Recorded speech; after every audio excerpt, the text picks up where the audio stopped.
Bismillahirrahmanirrahim. Assalamualaikum warahmatullahi wabarakatuh. Alhamdulillahillazi hadana lihaza wa ma kunna linahtadi ya laula an hadanallah. Asyhadu an la ilaha illallah wa asyhadu anna Muhammadan abduhu wa rasuluh. Allazin la nabiyya ba'da. Segala puji hanya milik Allah. Allah yang mentakdirkan kita dengan perjumpaan yang indah. Ditakdirkannya kita dalam majelis ilmu dari rumah Allah ke rumah Allah. Allah Al-Baru dengan segala kebaikannya. Allah berikan nikmat secara umum kepada makhluk-makhluknya. Dan Allah berikan nikmat secara khusus berupa nikmat iman, Islam, dan ittiba dalam mengikuti sunnah-sunnah Rasulullah SAW. Semoga Allah palingkan hati kita kepada ketaatan hingga akhir hayat. Salawat dan salam selalu kita curahkan kepada junjungan kita Nabi besar Muhammad sallallahu alaihi wasallam, suri tauladan, contoh terbaik yang hanya beliaulah yang patut kita contoh. Ittiba, mengikuti segala apa yang diajarkannya demi keselamatan dunia dan akhirat. Semoga kita mendapatkan syafaat yang atas izin Allah. Jami'an al-tulab rahimakumullah. Alhamdulillah gurunda kita Al-Ustadz Mufli Safitra Hafizullah Ta'ala telah di tengah-tengah kita. Pertemuan ini mutlak adalah kehendak Allah. Allah mudahkan dari pulau ke pulau perjalanan beliau, dari kota ke kota dan dari masjid ke masjid. Dan semalam termasuk perjalanan yang cukup melelahkan bagi beliau. Di antara derasnya hujan dan dinginnya malam, beliau meniti langkah untuk menyampaikan dakwah pagi ini. Semoga setiap lelah bernilai pahala, menghapus dosa-dosa beliau dan menjadi pahala jariah bagi beliau. Amin, amin ya zal jalal wal ikram.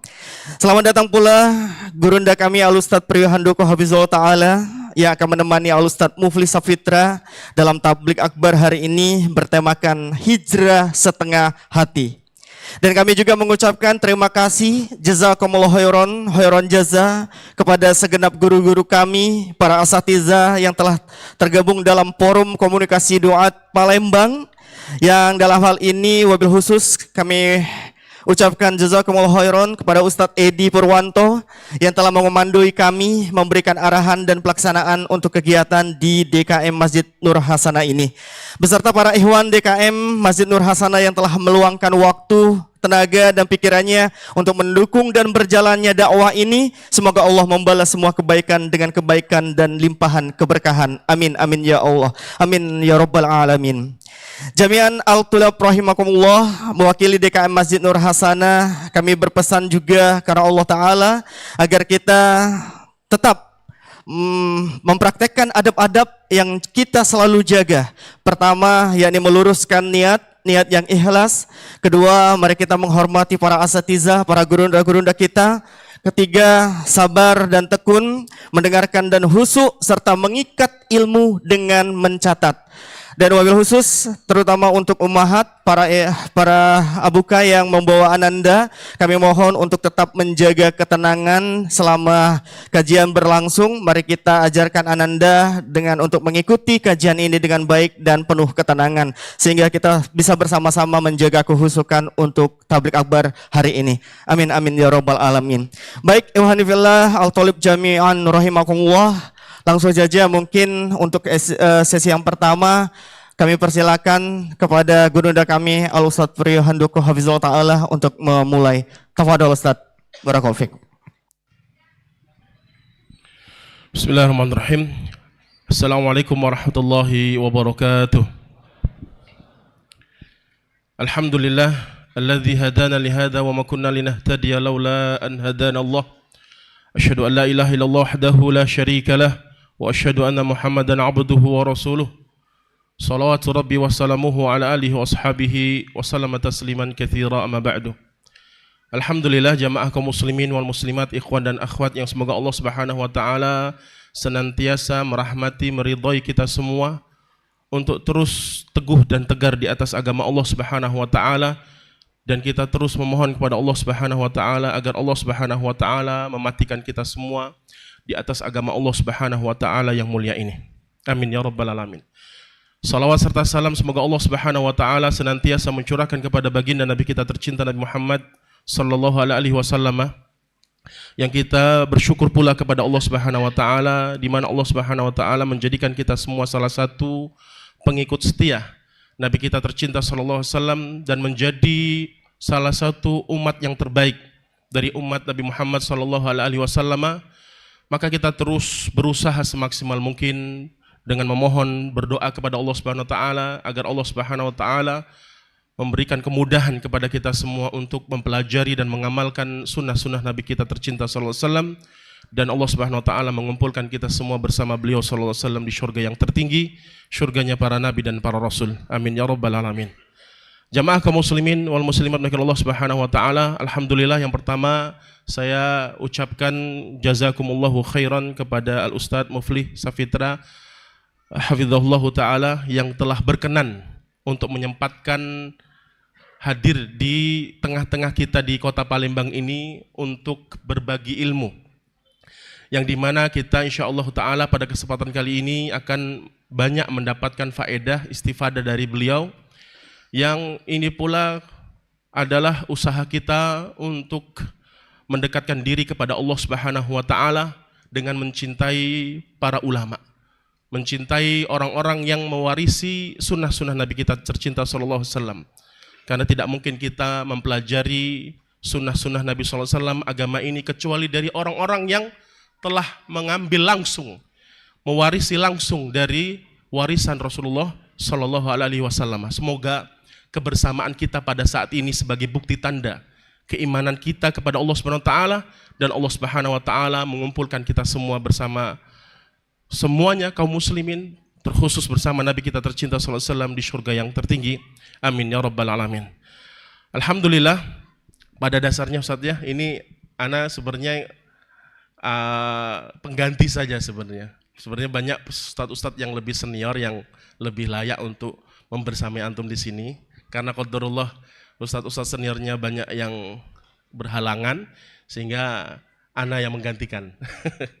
Dan alhamdulillah pada dasarnya pula saya juga ingin duduk juga di sini sebenarnya, bukan duduk di sini sama-sama dengan antum semua menimba ilmu dari beliau, tapi qadarullah beliau menginginkan kolaborasi bersama salah satu ustadz di Palembang ini, yang insya Allah kita saling belajar lah ya. Walaupun saya duduk di sini, pada dasarnya juga saya masih banyak menimba ilmu, masih banyak ilmu yang belum saya ketahui. Jadi sama-sama kita bersemangat untuk menuntut ilmu agama dari siapapun, dari orang yang di atas kita, yang sama dengan kita, dan orang yang ada di bawah kita statusnya.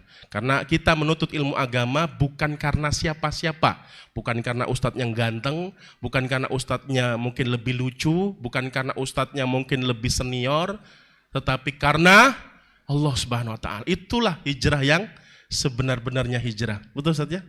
Seperti itu. Kemudian mungkin saya ingin memberikan pengantar saja sedikit untuk membahas apa yang nanti akan dibahas oleh beliau, begitupun juga nanti sebagian kolaborasi dengan saya, yaitu judul yang akan kita bawakan pada kesempatan kali ini adalah setengah hijrah ya. Setengah hijrah. Yang tema ini sebenarnya bisa kita maknai dengan artian lain, dengan makna yang lain. Apa kira-kira? Hijrah secara totalitas. Betul ya? Betul Ustaz ya? Jadi setengah hati, setengah hijrah, setengah sunnah itu maksudnya seorang yang mempelajari agama ini, mengamalkan agama ini, gak boleh setengah-setengah. Hijrah setengah hati, gak boleh. Harus apa? Totalitas. Harus maksimal. Toyib, paham ya? Itu makna lain dari tema yang akan insya Allah dibahas oleh beliau, adalah kita dituntut untuk memaksimalkan usaha. Memaksimalkan usaha dalam artian totalitas untuk mempelajari dan mengamalkan agama ini.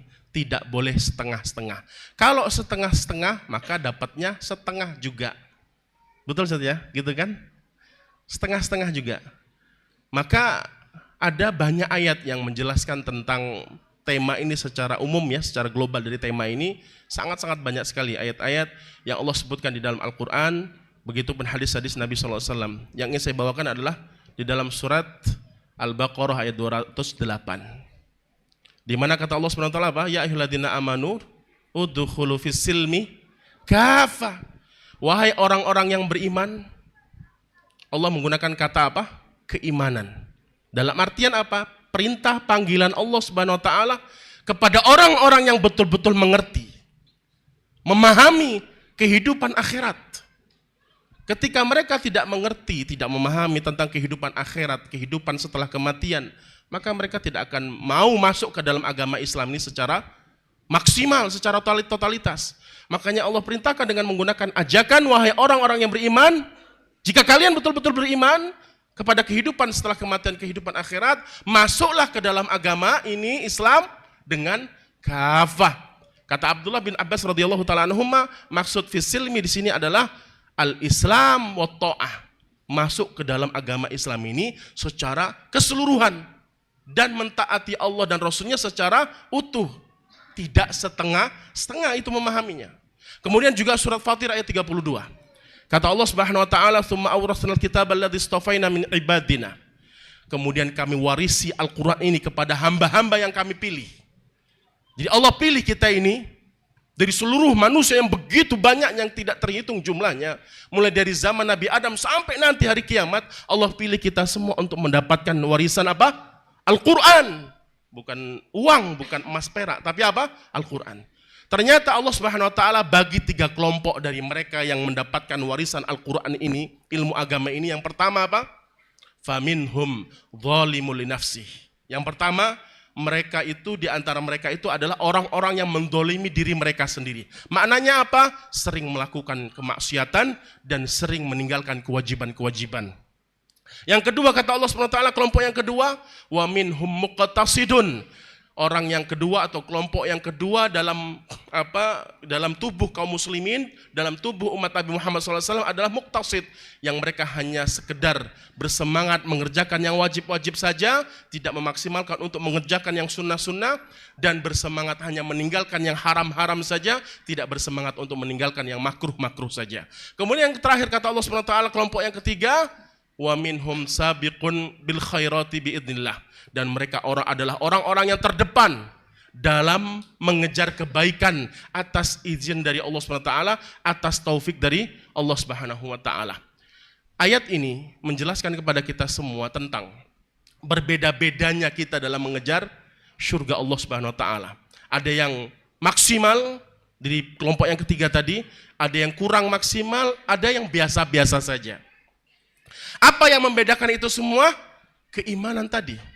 Yang membedakan mereka yang bersemangat, yang totalitas, yang setengah-setengah, itu yang membedakan semuanya adalah keyakinan mereka terhadap janji-janji Allah Subhanahu wa taala.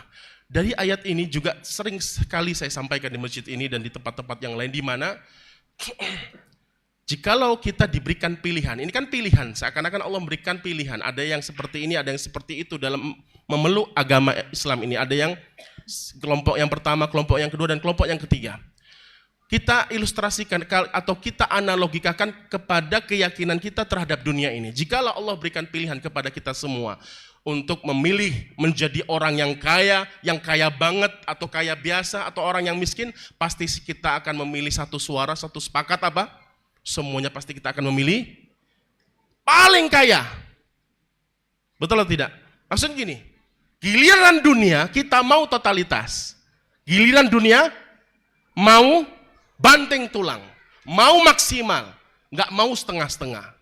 Semua yang dia miliki dia jual, ladang, sawah, ternak dijual untuk masuk kedokteran. Untuk ini, bisnis itu, bisnis ini. Kenapa? Karena kalau masalah dunia tidak mau ketinggalan, harus totalitas. Betul atau benar? Harus totalitas. Kenapa? Jelas, duitnya kelihatan. Bisa dipegang, bisa dirasa, bisa dinikmati. Tetapi giliran akhirat, padahal yang mengabarkan Allah, Tuhan kita yang menciptakan kita, yang mengabarkan manusia terbaik. Tidak ada sedikit pun kebohongan.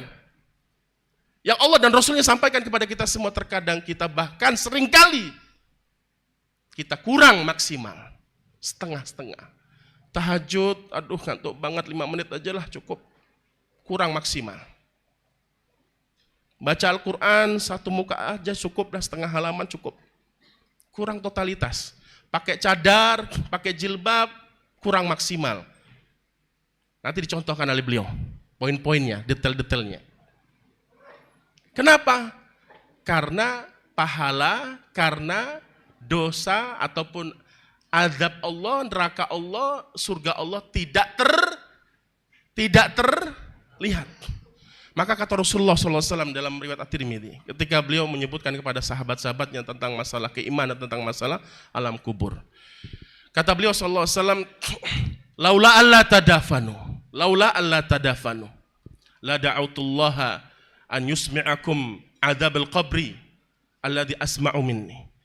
Seandainya kalian tidak saling menguburkan, seandainya kalian kalau ada yang mati tidak saling memakamkan. Maksudnya apa? Kalau ada yang mati, meninggal dunia, si mayit suruh berangkat sendiri ke kuburan. Seandainya seperti itu kejadiannya, kata Rasulullah SAW, tapi seandai saja, andai kata saja, pasti akan aku mohon kepada Allah, akan berdoa kepada Allah, akan memperdengarkan kepada kalian adab kubur. Apa maknanya? Di mana ketika kita mendengar tentang kehidupan akhirat, pastilah pada saat itu kita akan lebih bersemangat untuk mempersiapkan kehidupan tersebut. Tetapi ketika seorang tidak memahami secara mendalam tentang kehidupan akhirat, maka dia tidak akan maksimal, dia tidak akan totalitas. Terakhir, di dalam surat Al-Hajj ayat 11, kata Allah Subhanahu wa taala, "Wa minan nasi may ya'budullaha 'ala harfin." Dan sebagian umat Nabi Muhammad SAW ini, sebagian manusia ini beribadah kepada Allah dengan harfin, dengan harf secara huruf, maksudnya di sisi yang paling pinggir, itu maksudnya. Dari sebagian manusia ini, ada sebagian yang beribadah kepada Allah secara tidak totalitas, itu maksudnya. Jelas ayatnya. Fa in asabahu khairinatmatan bihi. Lupa saya. Wa minan nasi may ya'budullaha ala harfin fa in asabahu khairinatma'anna bih. Dan seandainya dia beribadah kepada Allah, diberikan keamanan, diberikan kebaikan dunia, dia tenang, dia semangat. Dia semangat. Wa in asabathu fitnatun inqalaba ala wajhihi khasirat dunya wal akhirah. Dan sebaliknya ketika mendapatkan musibah, ketika dunianya diuji, diberikan cobaan, maka dia goyang. Berpaling, kata Allah SWT. Dia akan berpaling. Dia akan meninggalkan agama ini. Dzalika huwal khusranul mubin. Itulah kerugian yang nyata. Maka jamaah kaum muslimin wal muslimat rahimakumullah Allah Subhanahu wa taala.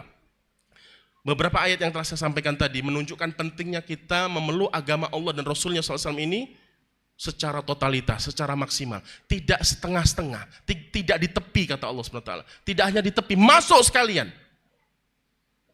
Kita malu kepada Allah Subhanahu wa taala. Giliran kita diberikan pilihan dunia, kita maunya maksimal. Makanya tercela seorang kalau berdoa tuh hanya berdoa untuk dapat dunia ya Allah. Umroh, haji, mintanya semuanya dunia. Tercela karena mintanya dunia saja. Seakan-akan dia hanya memilih dunia daripada yang lebih baik akhirat. Maka kita memohon kepada Allah Subhanahu wa taala agar Allah Subhanahu wa taala memberikan kemudahan kepada kita semua masuk agama ini secara utuh, tidak setengah-setengah. Mungkin itu saja yang bisa saya sampaikan, yang sebenarnya begitu banyaknya dalil yang menyebutkan pentingnya pelajaran ini, tema yang akan beliau sampaikan ini, sehingga kita termotivasi untuk bersemangat masuk kepada agama Allah dan Rasulnya SAW secara utuh, tidak setengah-setengah hijrah. Seperti itu. Semoga bermanfaat. Wa akhiru da'wana alhamdulillahirabbil alamin. Tidak perlu tutup ya, langsung gitu ya. Mana? Langsung. Saya serahkan kepada Ustaz Hafizul Ta'ala. Tafadhal Ustaz. Bismillahirrahmanirrahim. Assalamualaikum warahmatullahi wabarakatuh. Alhamdulillahi wa kafa. Wassalatu wassalamu ala rasulillahil mustafa wa ala alihi wa ashabihi wa man iqtafa. Hadirin dan hadirat yang dirahmati Allah, sebelum saya lanjut, mungkin jamaah bisa maju yang sebelah sini. Eh, insya Allah enggak terlalu kelihatan kok. Tinggi kameranya. Atau yang di sebelah sini maju.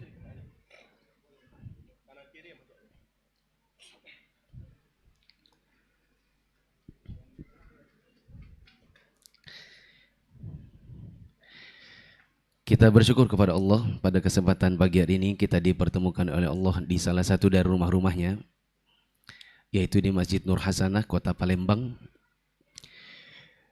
Dan semoga kita termasuk di antara kaum muslimin sebagaimana yang disebutkan Nabi SAW,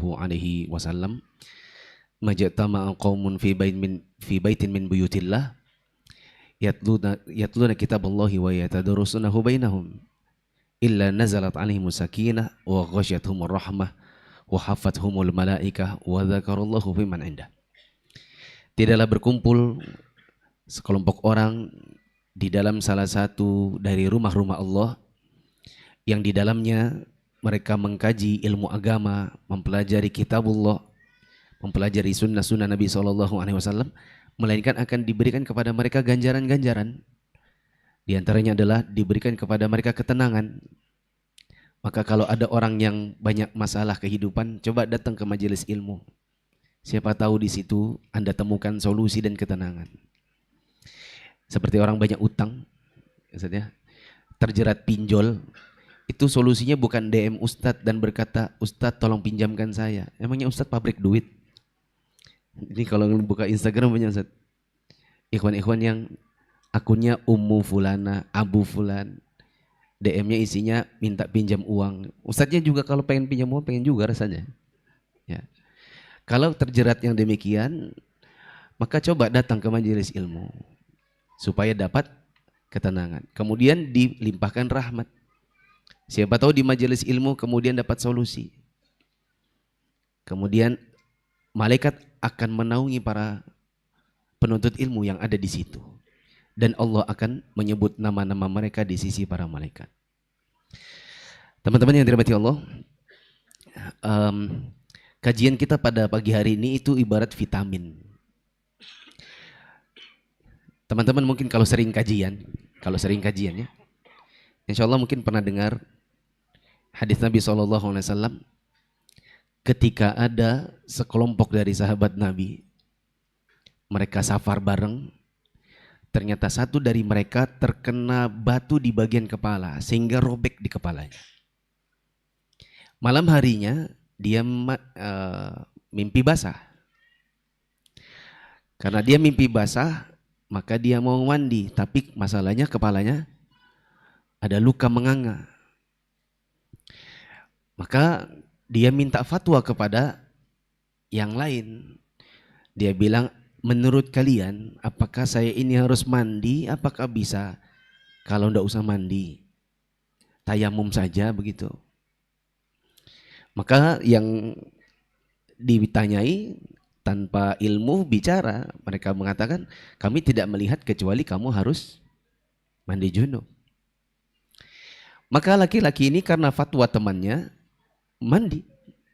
Dan karena kepalanya, ya bagaimana di bagian kepala luka besar kemudian dikasih air yang menyebabkan meninggal. Cerita ini sampai di telinganya Nabi ketika mereka pulang. Satu dari kami wafat karena beginian begitu, karena dia mandi. Padahal ada luka pada kepalanya. Maka Nabi SAW mengatakan, qatalahumullah. Itu yang ngasih fatwa seperti itu sudah membunuh temannya. Kata beliau, lima lam yas'alu idza lam ya'lamu. Kenapa kalau enggak tahu enggak tanya dulu? Harusnya itu tanya-tanya dulu sama yang lebih tahu, jangan langsung kasih fatwa. Ya. Fa inna syifa'al ayyi as-su'al. Karena yang namanya kebodohan itu obatnya adalah dengan cara bertanya. Hadis ini menunjukkan kepada kita ada banyak faedahnya. Faedah yang mau saya sampaikan adalah ternyata yang namanya bodoh itu adalah penyakit. Makanya Nabi mengatakan obat dari kebodohan. Berarti bodoh itu adalah sebuah penyakit. Nah, yang namanya penyakit, biasanya penyakit-penyakit terutama yang sudah kronis, biasanya kita butuhnya obat medis. Tidak bisa hanya sekedar minum vitamin. Betul? Kalau kata Ustadz Priyo tadi, betul apa benar? Ya, benul ya. Kalau ada orang sudah punya penyakit, sakit jantung, sakit-sakit yang betul-betul penting, maka dia harus ke rumah sakit. Dan berobat sesuai dengan obat yang sesuai dengan penyakitnya. Gak bisa di rumah saja, ini sudah kanker mana-mana, terus hanya minum vitamin. Anda harus berobat. Karena supaya cepat sembuh. Maka kita katakan juga, obat dari penyakit itu adalah ya minum obatnya, jangan cuma minum vitamin. Kajian hijrah setengah hati yang ada di hari ini itu hanya vitamin. Hanya sebatas ya pelengkap dari kajian-kajian yang ada. Mungkin juga sebagian dari teman-teman hadir hanya karena ustadznya bukan ustadz lokal. Karena kebanyakan tablik akbar atau daurah-daurah diikuti oleh teman-teman dalam jumlah yang banyak, soalnya mungkin ustadznya jarang didengar. Atau ustadznya sering dilihat di layar HP. Pengen lihat mukanya langsung kayak apa bentuknya. Ya. Sama ini yang dulu waktu itu sempat ribut-ribut, pengen tahu keributannya. Tuh kan ketawa. Adapun yang obat asli itu adalah kajian bersama ustadz setempat secara rutin pakai kitab ulama, itu obatnya. Mari kita lihat vitamin yang akan kami sampaikan pada pagi hari ini. Ustadz Priyo tadi sudah membuka dengan pengantar tentang hijrah. Hijrah yang kita maksud, gimana caranya? Hijrah itu ada secara bahasa artinya pindah. Ini yang kita maknai dari perjalanan Nabi SAW dari kota Mekah ke kota Madinah. Itu juga yang dialami oleh para sahabat ketika mereka meninggalkan Mekah menuju ke Habasyah pertama kali. Yang dari Habasyah balik lagi ke kota Madinah menyusul Nabi SAW. Itu namanya hijrah. Artinya pindah. Adapun di zaman sekarang, hijrah ini juga dimaknai sebagian orang ketika mereka dahulunya merasa saya ini banyak sholatnya nggak lengkap, bolong-bolong. Saya ini dulunya nggak berjilbab, sekarang jilbab. Lalu mereka maknai saya hijrah. Artinya berpindah dari kepribadian yang dulu kurang taat menjadi orang yang taat. Nggak apa-apa, penggunaan hijrah untuk masalah itu juga tidak apa-apa. Kalau kita terapkan di masa sekarang, tentu sebagian kaum muslimin tidak bisa dikatakan hijrah dari Indonesia menuju ke Malaysia. Karena negeri muslim. Yang mungkin bisa dilakukan, misal ada orang tinggalnya mungkin dia Palembang, anggap saja ada perkampungan istrinya Nasrani semua misalnya. Ada Ustaz kali ya? Tidak ada. Anggap saja ada, hanya dia yang muslim di situ. Ya kalau di Sulawesi kan ada. Di Sulawesi ada satu daerah yang itu mayoritas Nasrani. Muslimnya mungkin hanya 2 kakak, 3 kakak. Sementara mereka kalau mau sholat Jumat, mau sholat Id, nampaknya agak kesulitan. Kalau mau pergi sholat ke masjid, bahkan mau bangun masjid agak kesulitan. Yang mereka lakukan adalah mereka berpindah dari daerah tersebut ke tempat yang lain yang di sana banyak, yang lebih banyak muslimnya. Saya kecil dulu saat tinggal di satu daerah di Balikpapan, di kelurahan. Yang di sana terlalu banyak preman dan anak nakalnya. Kecil-kecil sudah pada merokok. Bahkan orang tuanya kalau manggil anaknya itu tidak manggil dengan namanya. Kadang manggil dengan nama binatang. Ya, padahal itu anaknya dia sendiri yang kasih nama. Diganti sendiri oleh mamanya. Kalau mamanya marah misalnya manggilnya namanya misalnya Priyo misalnya. Bila ada kesamaan nama maka itu sengaja. Biar mudah saja. Priyo, itu tetangga bisa dengar semua. Yang ketiga nanti kalau nggak dengar, diganti dengan nama binatang. Akhirnya mama saya bilang kita harus pindah dari sini, khawatir ketularan. Ya, akhirnya kami pindah. Itu namanya hijrah dari satu kampung yang mungkin pengaruhnya buruk ke kampung yang lain yang semoga lebih baik. Kemudian teman-teman yang dirahmati Allah, untuk melakukan hijrah seperti ini hukumnya wajib. Bila konteksnya adalah berubah dari pribadi yang kurang baik menjadi lebih baik. Tadi beberapa ayat sudah disebutkan Ustadz Priyo yang isinya adalah memotivasi kita untuk menjadi orang yang lebih totalitas dalam menjalankan agamanya. Allah mengatakan di surat Az-Zariyat ayat 56, saya kira teman-teman sudah sering dengarkan. Kayaknya ada yang menyiapkan HP kayaknya. Tidak apa-apa. Kalau seandainya tidak sempat mencatat, mau jepret-jepret juga boleh. Allah mengatakan, "Wa ma khalaqatul jinna wal insa illa liya'budun." Tidaklah aku ciptakan jin dan manusia kecuali untuk menyembahku. Ini juga menjadi peringatan untuk kita, karena kita ini diperintahkan oleh Allah untuk beribadah. Maka kalau seandainya sekarang ini masih menjadi orang yang kurang ibadah, ya berarti harus ibadah.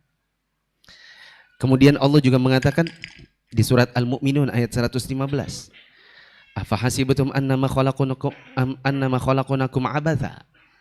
Apakah kalian mengira bahwa kalian ini diciptakan di dunia itu cuma buat hal yang sia-sia saja, cuman buat main-main saja? Wa annakum ilaina la turja'un. Apakah kalian kira nanti kalian setelah mati kalian tidak dikembalikan?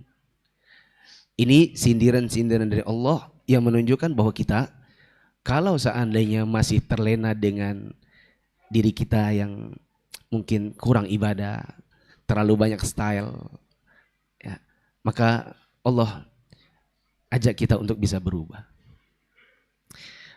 Saya tidak pernah nyebutkan ini sebelumnya di materi ini, tapi semoga bisa jadi gambarannya.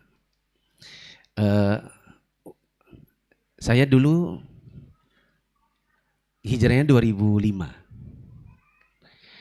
Sebelum hijrah 2005, antum bayangkan kalau teman-teman yang muda-muda ya, kalau bayangkan Ustadz Mufli punya 2 garis di rambutnya gini. Yang di sebelah sini 3 garis. Rambutnya itu ada apa ini? Jambulnya, mohawk. Kalau sekarang pakai jam tangan, kalau masa kuliah sebelum 2005, ini isinya gelang-gelang. Kalau sekarang pakai sarung, sebelum 2005 pakai celana jeans, yang sini yang robek-robek. Yang di tumitnya itu robek-robek. Kalau di masa itu kita bilang celananya jeans belel. Sampai akhirnya di masa 2005 masuk bulan Ramadan, banyak dapat nasihat dari ustadz-ustadz yang ngisi iktikaf.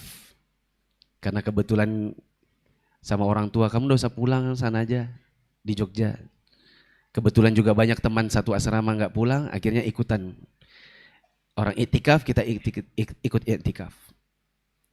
Ketika banyak ustadz datang memberi nasihat, didengarkan, lama-lama saya pikir ada momen di mana saya harus berubah. Maka pasca 2005, bulan Syawal, ana sudah berazam dengan beberapa teman, nanti tanggal 2 Syawal kita ke toko kain yuk. Kita bikin celana kain aja. Ini celana jeansnya mungkin sudah nggak layak untuk kita pakai, bukan karena celana jeans ya. Punya saya bolong-bolong. Kemudian kita pakai celana kain saja.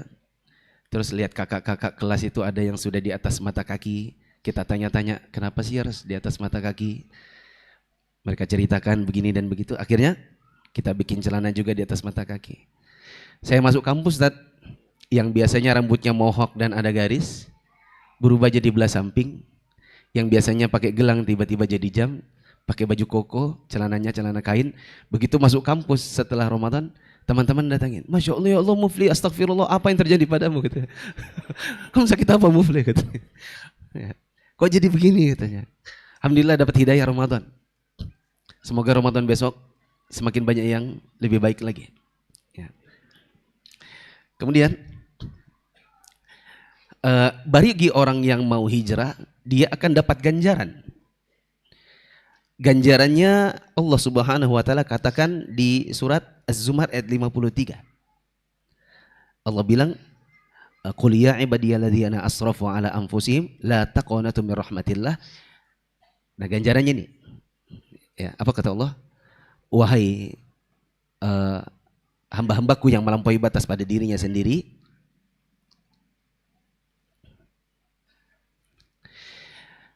janganlah kamu berputus asa dari rahmat Allah. Kita disuruh taubat. Ganjarannya, innallaha yaghfiru dzunuba jami'a. Allah akan ampuni dosa-dosa. Jangan khawatir teman-teman.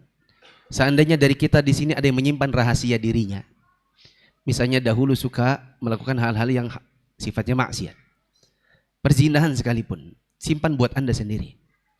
Tidak perlu Anda ceritakan ke sana kemari. Allah Maha tahu. Anda tinggal bertaubat kepada Allah, minta ampun, Allah akan ampuni dosa-dosa Anda semuanya. Pernah ada seorang laki-laki datang kepada Nabi, dia berkata, "Ya Rasulullah, saya harus dihukum." Nabi tanya, dihukum dari apa? Maaf, salah ceritanya. Dia datang, dia bilang, "Ya Rasulullah, saya harus dihukum. Saya sudah melakukan perbuatan dosa." Tapi dia belum sebutkan apa dosanya. Maka Nabi bilang, "Pulang, taubat. Nggak usah ngadu ke sini." Maka pulang laki-laki itu. Tapi mungkin karena kurang tenang di hatinya, dia datang lagi, "Ya Rasulullah, saya harus dihukum." Nabi tidak mau dengar apa yang dia ingin adukan. Nabi bilang, "Pulang, taubat." Ya. Akhirnya dia pulang lagi. Yang ketiga dia datang lagi karena masih resah. Dia bilang, "Ya Rasulullah, saya harus dihukum." Baru Rasulullah tanya, "Dihukum dari apa?" Dia bilang, "Saya sudah berzina." Ya. Hadis ini ketika Nabi SAW mengatakan pulang taubat, menunjukkan bahwa sebaiknya semua dosa-dosa yang pernah kita kerjakan disimpan saja. Nanti Allah akan mengampuni dosa kita semuanya. Jangan khawatir. Hijrahlah gitu. Kemudian orang yang berhijrah di surat An-Nisa ayat 100 disebutkan mereka akan dapat rezeki yang banyak. Ya. Muraghaman katsira wa sa'ah. Nanti dapat rezeki yang banyak. Akan dapat pahala di sisi Allah Ta'ala. Hanya saja supaya hijrah itu betul-betul diterima, perpindahan diri kita yang dahulunya kurang baik menjadi lebih baik, supaya bisa diterima oleh Allah, maka harusnya totalitas. Kembali kepada beberapa ayat yang disebutkan Ustadz Priyo tadi. Ditambah di sini ada surat At-Tahrim ayat 8. Allah katakan, "Ya ayyuhalladzina amanu tubu ilallahi taubatan nasuha." Wahai orang beriman, bertaubatlah engkau dengan taubat yang nasuha. Artinya yang murni setulus hati. Bukan yang setengah-setengah aja. Allah katakan, Nabi SAW katakan, "Innamal amalu bin niyyah wa innamal likulli imrin ma nawa." Setiap amal itu akan diganjar sesuai dengan niatnya. Ya, setiap amal sesuai dengan niatnya, dan setiap amal akan diganjar yang sesuai dengan niatnya. Kemudian Nabi mengatakan, barang siapa yang hijrahnya adalah karena Allah dan Rasulnya, maka dia akan dapat pahala seperti orang yang hijrah untuk Allah dan Rasulnya. Tidak sebagaimana orang yang hijrah hanya untuk mencari dunia yang dikejarnya, atau hijrah hanya sekedar karena cari perempuan yang ingin dinikahinya. Mungkin di depan sebagian ada bujang. Anda pernah punya kajian-kajian yang diikuti sebagian bujang-bujang. Di antara bujang-bujang ini ada yang rajin, Masya Allah, Ustaz. Duduk paling depan, catat gitu. Sampai akhirnya dia bilang, "Ustaz, saya mau pengen nikah, mungkin ada direkomendasi." Begitu direkomendasi, lalu kemudian nikah, hilang dia dari kajian. Gitu. Oh, banyak ya? Ya. Mungkin ada seperti itu. Jadi hijrah, Masya Allah, duduk depan, menuntut ilmu, ternyata cuma cari apa tuh? Coko. Kok cuko? Saya cari muka. Saya dengar saya cari cuko. Ya. Nah, berikut ini contoh-contoh hijrah yang sifatnya setengah hati. Kita lihat dulu slide-nya, teman-teman. Lihat di depan. Kita lihat apa yang kita mampu nanti. Kita harus hijrah dari syirik. Apa dalilnya? Dan bagaimana bentuk orang setengah hati dalam hijrah dari kesyirikan. Kita harus hijrah dari kekafiran. Apa dalilnya? Dan bagaimana bentuk orang setengah hati dalam hijrah kepada kekafiran. Kita harus hijrah dari yang namanya kebid'ahan. Kemudian apa dalilnya? Dan bagaimana bentuk seseorang setengah hati dalam hijrah dari kebid'ahan. Hijrah dari tidak sholat sama sekali. Bagaimana setengah hatinya kalau seandainya ingin hijrah tapi cuma setengah hati dari tidak sholat. Hijrah dari rokok. Yang merokok siap-siap nanti ya. Hijrah dari rokok. Ada orang setengah hati dari hijrah kepada rokok. Hijrah dari musik. Bagaimana setengah hati jadi hijrah dari musik. Hijrah dari 21. Apa 21? Nonton film alias 21 alias suka ke bioskop. Bagaimana bentuk setengah hatinya. Hijrah dari riba, bagaimana bentuk setengah hatinya? Hijrah dari tidak berhijab, bagaimana bentuk setengah hatinya? Hijrah dari nanti ada beberapa yang saya kira nggak perlu ditampilkan karena mungkin di sini juga banyak santri. Kepada Ustadz Priyo minta tolong dibantu untuk melanjutkan, Ustadz.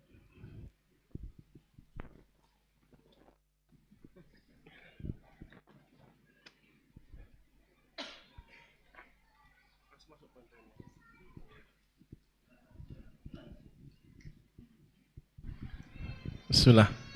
Taib. Sebenarnya beliau yang banyak kita ambil faedahnya ya. Sosiana juga sebenarnya. Tapi tidak masalah, kita saling melengkapi.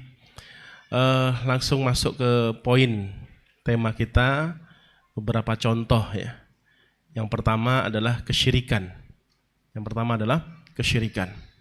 Nah, Allah Subhanahu wa taala menyebutkan di dalam banyak ayat tentang bahaya tentang kesyirikan ini dan pentingnya seorang mentauhidkan Allah Subhanahu wa taala. Salah satunya adalah surat An-Nisa ayat 48. Allah Subhanahu wa taala katakan innallaha la yaghfiru ayyushraka bihi wa yaghfiru ma duna dzalika liman yasha. Sesungguhnya Allah Subhanahu wa taala tidak akan memberikan ampunan kepada seorang hamba yang menyekutukan Allah Subhanahu wa taala, dan Allah Subhanahu wa taala mengampuni dosa-dosa selain itu jikalau Allah betul-betul menghendaki kepadanya ampunan. Dalam artian apa? Jikalau seorang hamba membawa dosa kesyirikan yang dia belum bertobat, meninggal dunia, maka tidak akan mendapatkan ampunan sedikit pun dari Allah Subhanahu wa taala. Dalam artian lain adalah seorang jikalau melakukan dosa-dosa selain kesyirikan, kemudian meninggal dunia dan belum sempat untuk bertobat, ada kemungkinan diampuni oleh Allah Subhanahu wa taala dengan banyak faktor, dengan banyak alasan. Yang pertama, tanda besarnya cinta Allah kepada dia.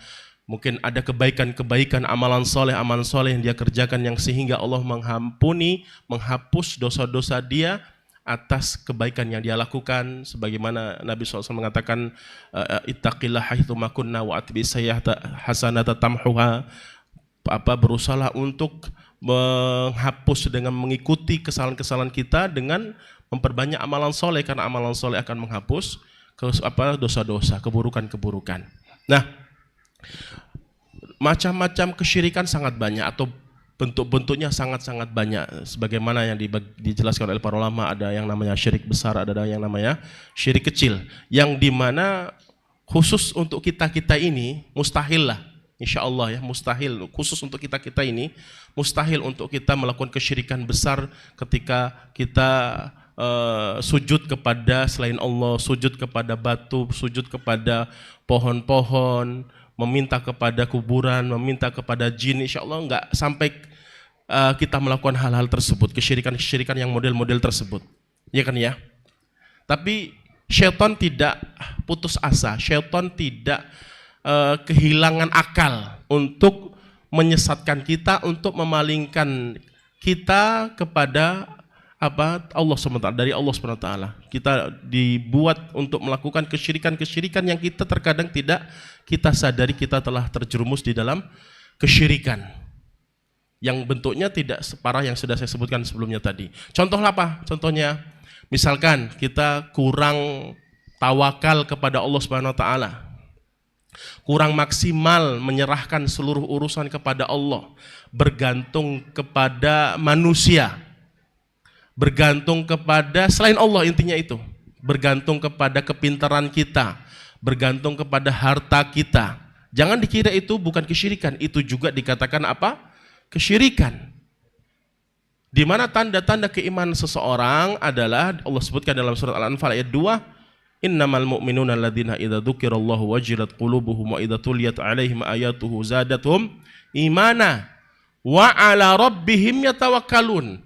Hanya kepada Tuhan mereka senantiasa bertawakal. Hanya, Allah menggunakan kata hasr di sini, yaitu hanya hanya kepada Tuhan mereka, Allah SWT, mereka bertawakal. Maksudnya adalah tanda keimanan seseorang ada di mana mereka betul-betul hanya bertawakal kepada Allah, tidak kepada selain Allah. Selain Allah itu hanya sekedar sebab saja, sekedar akibat saja. Semuanya digantungkan kepada Allah Subhanahu wa taala. Ini yang sering kita rasakan. Betul atau benar? Iya. Dan itu sering tiap hari mungkin di dalam hati kita terbetik untuk memasrahkan kepada urusan kita kepada orang lain misalkan. Kepada apa yang kita gantungkan kepada selain Allah SWT tanpa menyandarkan, menggantungkan kepada yang menciptakan sebab tadi, yang menjadikan akibat tadi. Maka kita berusaha untuk memahami apa sih hakikat dari rincian-rincian jenis-jenis kesyirikan-kesyirikan yang dimurkai Allah Subhanahu wa taala. Maka cara kita untuk tidak setengah hati hijrah dari kesyirikan kepada tauhid, kepada sunnah adalah memaksimalkan untuk terus berusaha mempelajari tentang akidah kita. Jangan pernah merasa puas, aku sudah tuntas, sudah tamat khatam belajar kitab tauhid kepada ustadz ini. Belajar lagi kepada ustadz itu yang buka kitab tauhid lain misalkan. Jangan pernah berhenti. Terkadang kita miris sekali melihat kajian-kajian yang membahas tentang tema akidah, tema tentang tauhid, tentang keimanan. Tetapi ketika diangkat tema tentang keluarga, maksudnya tidak masalah. Kita semangat untuk menghadiri kajian-kajian yang temanya kaitannya dengan fikih, tentang ini, tentang akhlak, tentang ada, itu juga penting. Nah, terkadang ketika kajian dibuka tentang kitab-kitab akidah, kitab-kitab keimanan, tauhid, sepi. Mungkin ada di dalam hati kita mungkin lebih semangat belajar tentang fikih itu, fikih ini, tapi tentang masalah tauhid kita merasa aman-aman saja. Maka kita tidak sedang totalitas dalam mempelajari agama ini, tidak sedang totalitas untuk masuk ke dalam agama Allah Subhanahu wa taala setengah-setengah.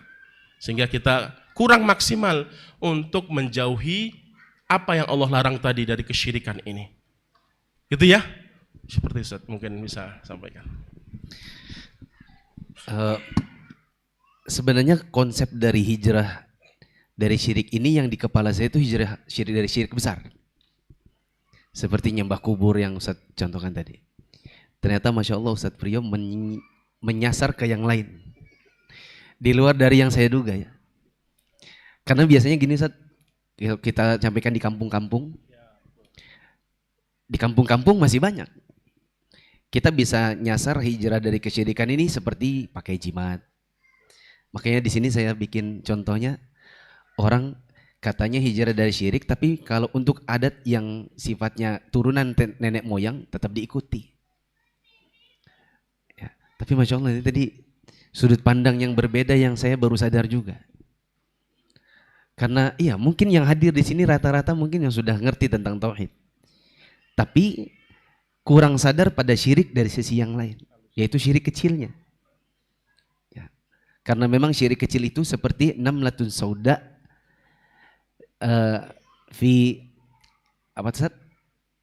seperti namlatun sauda fi dhulumatil lail, seperti semut hitam di atas batu hitam di kegelapan malam, nggak kelihatan. Meskipun kadang-kadang kita ini sudah ngaji sunnah, bahkan mengatakan saya seorang salafi, kadang-kadang syirik kecil ini susah ya. Makanya kata Imam Sufyan Ats-Tsauri, ma'alajtu syai'an asyadda alayya min niyati. Tidak ada yang bagi saya untuk saya obati itu yang paling susah ngobatinya lebih daripada niat saya. Kita kalau sudah ngaji kadang-kadang riya itu masih banyak. Kalau mau kurban, ya kurban pengen juga dilihat. Ya. Apalagi yang memang satu orang satu sapi limosin, ya dia pengen banget supaya orang orang tahu. Ya. Kalau dia yang menjadi inisiator bangun masjid, dia pengen orang lain tahu bahwa dialah inisiatornya. Bahkan kadang-kadang tidak sengaja itu kepala mengeluarkan isinya tersalurkan lewat lisan, terucaplah. Ini kalau bukan saya dulu ya, itu tidak jadi masjid ini. Kalau dulu bukan karena ya kita berjibaku ya, akhirnya terbangunlah sekolah-sekolah. Ini kami dulu yang babat alas di kota ini. Padahal itu secara tidak sengaja ada muncul di situ syirik kecil. Karena semua yang kita jalankan bukan karena kitanya, karena Allah Ta'ala. Allah yang memudahkannya. Ada faedah ketika Nabi SAW menghadiri pemakaman, kemudian beliau mengatakan, ma minkum min ahadin illa waqad kutiba lahu maq'adu minal jannah wa maq'adu minan nar. Beliau berkata, tidak ada satupun dari kalian melainkan semuanya sudah ada catatannya, siapa masuk surga, siapa masuk neraka. Maka ada yang bertanya, ya Rasulullah, afalana takilu ala kitabina wa nada'ul amal. Ya Rasulullah, kalau memang setiap dari kita sudah ada catatannya, Mufli masuk surga, amin. Frio masuk surga, amin. Semua yang di sini masuk surga, amin. Oh, yang masih di diskotik itu qadarullah neraka, waliyadzubillah. Sudah ada catatan-catatannya. Ya Rasulullah, kalau memang seperti itu ngapain kita beramal? Dengan kata yang lain, kalau kata anak-anak muda zaman sekarang, kamu sholat kalau nanti catatanmu di neraka, buat apa sholat? Tidak ada gunanya. Saya tidak sholat, tapi kalau catatan saya surga, surga juga, meskipun nggak sholat. Ketika ditanya demikian, maka Nabi SAW mengatakan, i'malu fakullun muyassarun lima khuliqa lahu. Beramallah karena setiap dari kalian akan dimudahkan sesuai dengan yang menjadi catatan akhirnya nanti. Dimudahkan. Nabi mengatakan fakulun muyassarun. Setiap dari kalian itu dimudahkan, bukan memudahkan dirinya sendiri.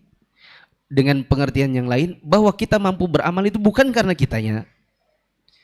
Bapak-bapak sekarang duduk di sini, jangan bilang karena saya yang pengen. Ya memang Bapak yang pengen, tapi yang memberikan taufik siapa? Allah Ta'ala. Ya. Jazakallahu khairan. Ada sisi yang lain yang mungkin lebih perlu diangkat untuk yang sudah ngaji.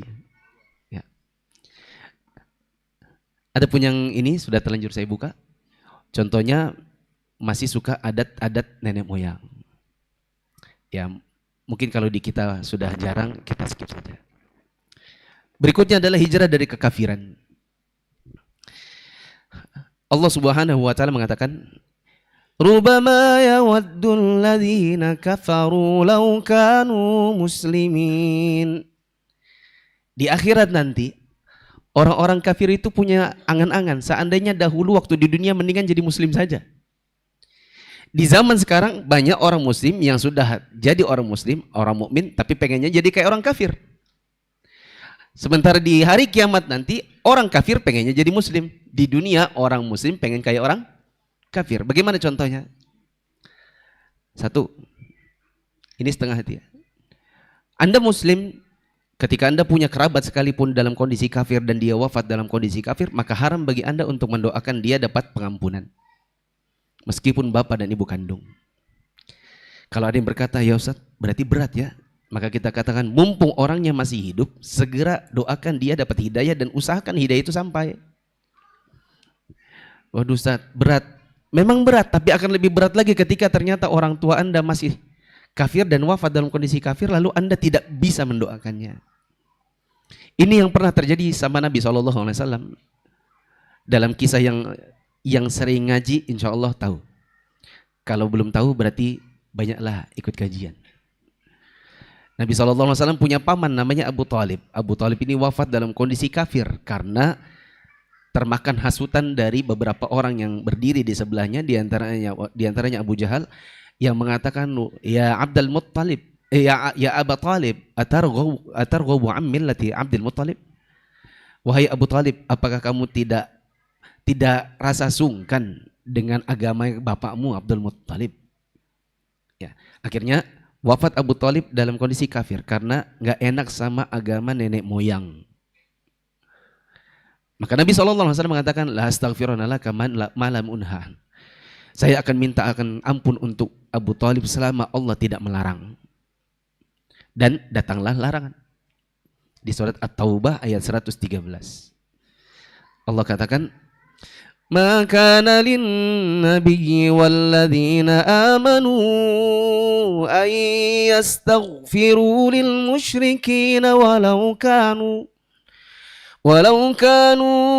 uli qurba min ba'di ma tabayyana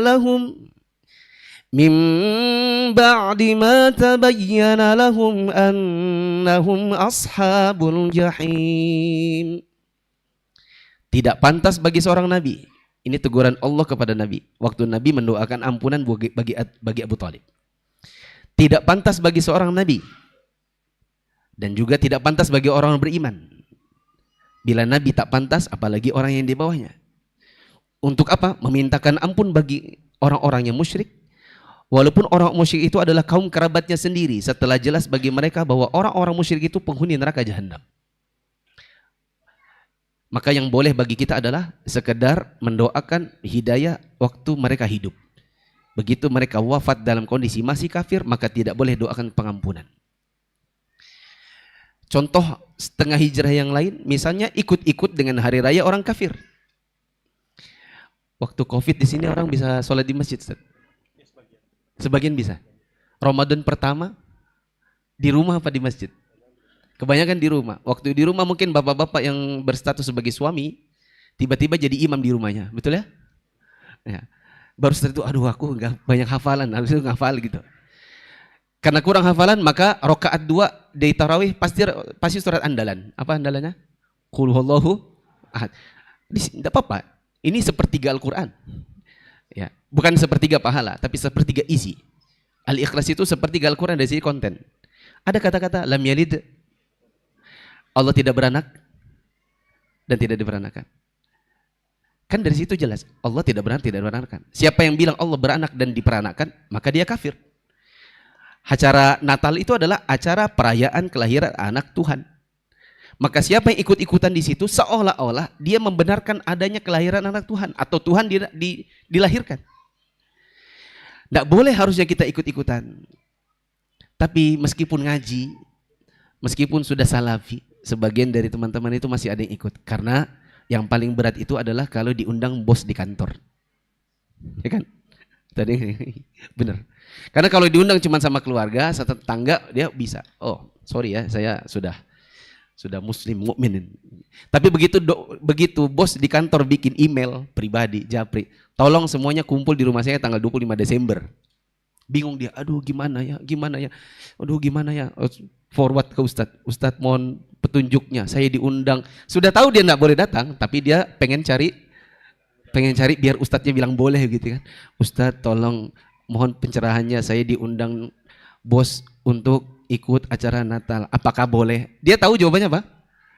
Tapi siapa tahu ada Ustadz yang bilang boleh, ya kan? Siapa tahu ada Ustadz bilang, oh nggak apa-apa, yang penting kan toleransi saja, jangan lupa kue tarnya bawa saya. Setengah hijrah yang lain misalnya tasyabbuh dengan orang kafir. Yang sering ngaji, insya Allah hadis ini bahkan hafal. Coba jangan lihat layar. Man tasyabbaha biqaumin terus fahuwa minhum. Barang siapa yang menyerupakan diri dengan suatu kaum, maka dia bagian dari kaum tersebut. Insya Allah sudah hafal. Tapi sudah ngaji, masih mentasyabuhkan diri dengan orang kafir. Contoh tasyabuh. Nama. Kalau PPDB itu Ustaz ngajar di sekolah ya. Kalau PPDB, penerimaan peserta didik baru, itu kalau nanti di absen, itu banyak nama-nama pemain bola. Ya kan? Cristiano, ada yang bahkan Muhammad Cristiano Ronaldo. Admin Ana di kantor namanya Muhammad Oliver Kahn. Siapa Oliver Kahn? Tahu? Kiper mana? Kiper Jerman. Kalau siapa nama istri-istrinya Utsman bin Affan yang merupakan 2 anak putri Nabi? Siapa ya? Kiper Jerman sudah jadul aja antum hafal gitu ya. Muhammad Oliver Kahn, Muhammad Cristiano Ronaldo, Muhammad Messi ada. Ya. Yang masih mending Karim Benzema. Ya. Tapi banyak orang yang karena ngefans dengan orang-orang kafir, lalu mereka tasyabuhkan nama anaknya dengan orang kafir. Padahal itu tidak boleh. Al-Imam Ibnu Qayyim Al-Jauziyah membuat satu kitab judulnya Tuhfatul Maudud fi Ahkamil Maulud. Ada bab-bab di awal tentang pemberian nama. Beliau kategorikan ada nama yang sunnah, yaitu Abdullah Abdurrahman. Ada yang sunnah tapi di bawahnya, yaitu Abdul ditambah dengan nama-nama Allah. Abdul Malik, Abdul Ghafur, Abdul Razak, dan lain-lain. Ada nama Nabi. Ada nama malaikat. Ada nama yang sifatnya mubah, yaitu nama-nama umum yang artinya baik. Ada nama yang sifatnya makruh, yang namanya kurang, namanya itu misalnya berlebih-lebihan pada dirinya sendiri. Apa namanya istilahnya Ustaz? Tazkiyah pada diri sendiri. Seperti nama Nasiruddin, Qamaruddin, Syamsuddin, Khairun Nisa, sebaik-baik wanita. Ada di Palembang sebaik-baik wanita tahun 2025. Sebaik-baik wanita, Khairul Anam, sebaik-baik manusia. Ya, Khairul Rijal, dan lain-lain. Bahkan sebagian ulama ada yang bilang termasuk makruh namanya muflih. Ya, karena semuflih-muflihnya orang muflih pasti ada pernah gagal, pasti pernah rugi. Ya, nggak mungkin muflih sepanjang hayat. Ya, ini makruh. Ada yang haram, di antara yang haram adalah nama yang khasnya orang kafir. Dan itu harus diganti. Paling tidak kalau di zaman sekarang tidak bisa ganti aktenya, minimal ganti panggilannya sehari-hari. Ada orang namanya Titania bla bla bla bla. Kalau ditanya kenapa namanya gitu, dia bilang anak saya lahir di masa film Titanic. Ya. Saya pernah habis khutbah Jumat, ada yang bilang, Ustaz, nama saya itu, anak saya Anastasia bla bla bla bla. Anastasia itu gimana, Ustaz? Saya tanya, apa artinya? Kan bapak yang kasih nama, kok jadi saya yang susah? Saya juga itu lihat-lihat aja, katanya cantik gitu. Kalau saran saya, aktenya tidak diganti tidak apa-apa, tapi Anastasia ganti sehari-hari, Aisyah. Karena mengganti nama, kalau bisa mengganti itu dekat dengan nama asli. Dari buruknya jadi baiknya. Makanya Nabi SAW pernah ketemu orang namanya Abdul Rasul, hambanya Rasul, maka Nabi ganti jadi Abdul Ghafur. Ada orang namanya Abdul Nabi, hamba Nabi. Nabi ganti menjadi Abdul Ghani. Nabi Ghani, Rasul Ghafur. Diganti yang baik dan nama ada kedekatan. Ini baru soal nama. Kadang soal rambut. Ya, saya minta ampun kepada Allah karena saya juga pernah melakukannya. Yang punya garis-garis itu. Garis-garis ini sempat kita diskusikan di grup Asatiza, apa hukumnya? Kalau zaman sekarang rambutnya itu gini. Garisnya itu bukan begini lagi, tapi garisnya seperti belah samping. Ada nggak? Coba tunjuk tangan. Ini kan belah samping. Tapi itu semua rupanya bukan digini kan, bukan dibelah, disisir, dikasih pomade, bukan. Tapi memang dibolongin gitu. Ternyata ada alatnya. Nah, ini saya juga pernah melakukannya. Saya sama beberapa asatidzah di grup asatidzah, ada yang mengatakan itu tasyabbuh bil kufar. Hanya saja saya ingat juga bahwa tasyabbuh bil kufar itu ada dhabitnya. Ini kok tiba-tiba hilang suara di sini? Ini masih terdengar dengan jelas? Tiba-tiba kayak hilang di sebelah sini ya. Cek, di sini terdengar?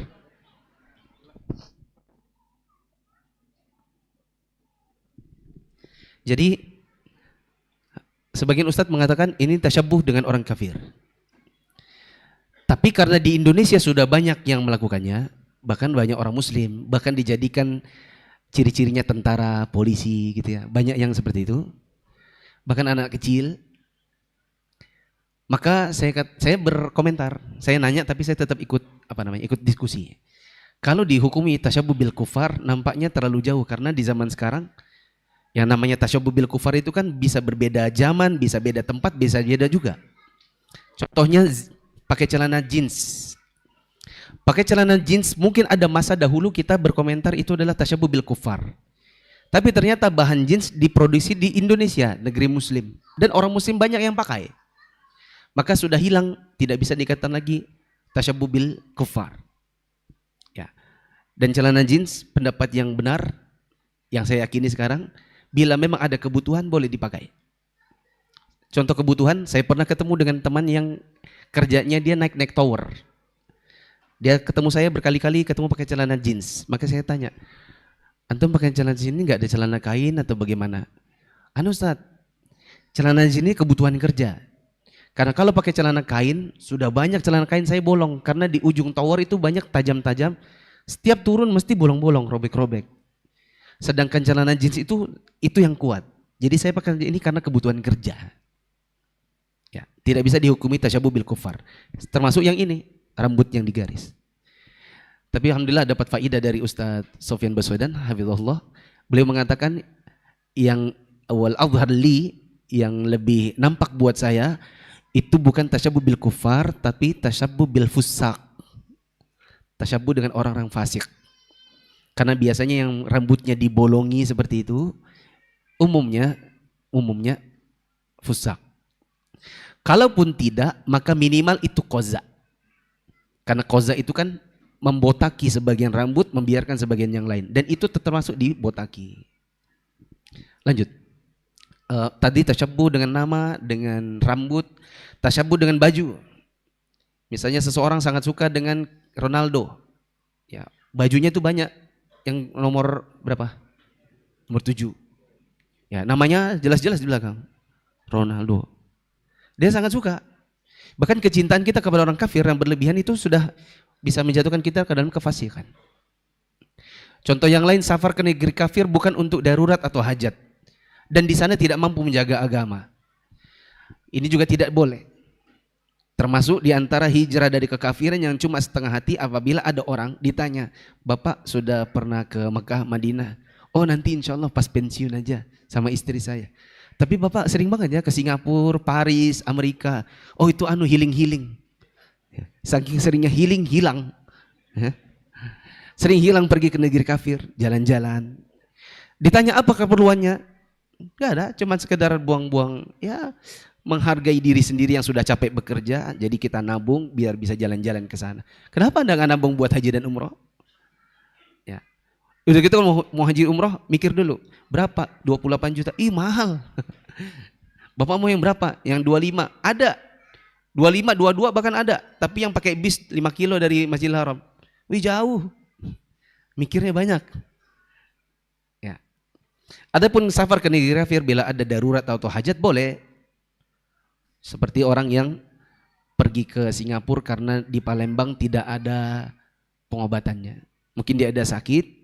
Dokter bilang, oh ini seperti ini saya pernah temukan kasusnya, tapi pengobatannya adanya di Singapura. Lalu dia pergi ke sana untuk hajat, berobat, bahkan darurat karena sudah hampir mati, maka itu boleh. Nabi SAW mengatakan, Ana bari'un min kulli muslimin yuqimu baina adhuril musyrikin.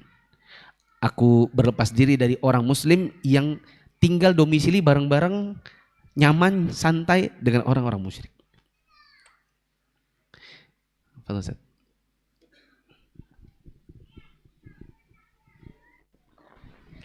Baik, alhamdulillah. Yang kedua, setelah kita mendengarkan ketiga nih, Syirik, kafir. Oh ya, betul. Setelah kita mendengarkan paparan secara rinci dari beliau, Masya Allah. Yang ketiga adalah poinnya bid'ah ya, meninggalkan perkara yang diada-adakan dalam masalah agama ini. Di mana Nabi SAW mengatakan, Man amila aman laisa alaihi amruna fahuwa raddun.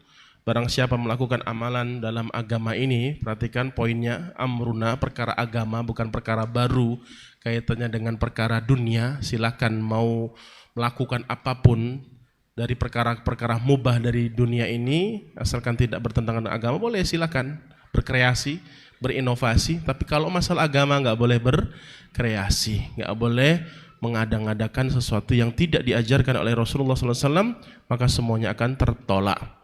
Maka kaum muslimin wal muslimin oleh Allah Subhanahu wa taala, ini adalah salah satu bukti dari syahadat yang kedua yang kita baca, yang kita ucapkan, yang kita deklarasikan. Apa? Asyhadu alla ilaha illallah. Yang kedua, wa asyhadu anna Muhammadan Rasulullah. Kita bersaksi, saya bersaksi tiada Tuhan yang berhak disembah kecuali Allah SWT. Yang kedua, aku pun bersaksi bahwasanya Nabi Muhammad SAW adalah utusan Allah. Nah, kalimat ini memiliki konsekuensi, memiliki tuntutan, bukti yang harus kita lakukan, yang harus kita buktikan. Apa itu? Mengikuti sunnah Rasulullah SAW.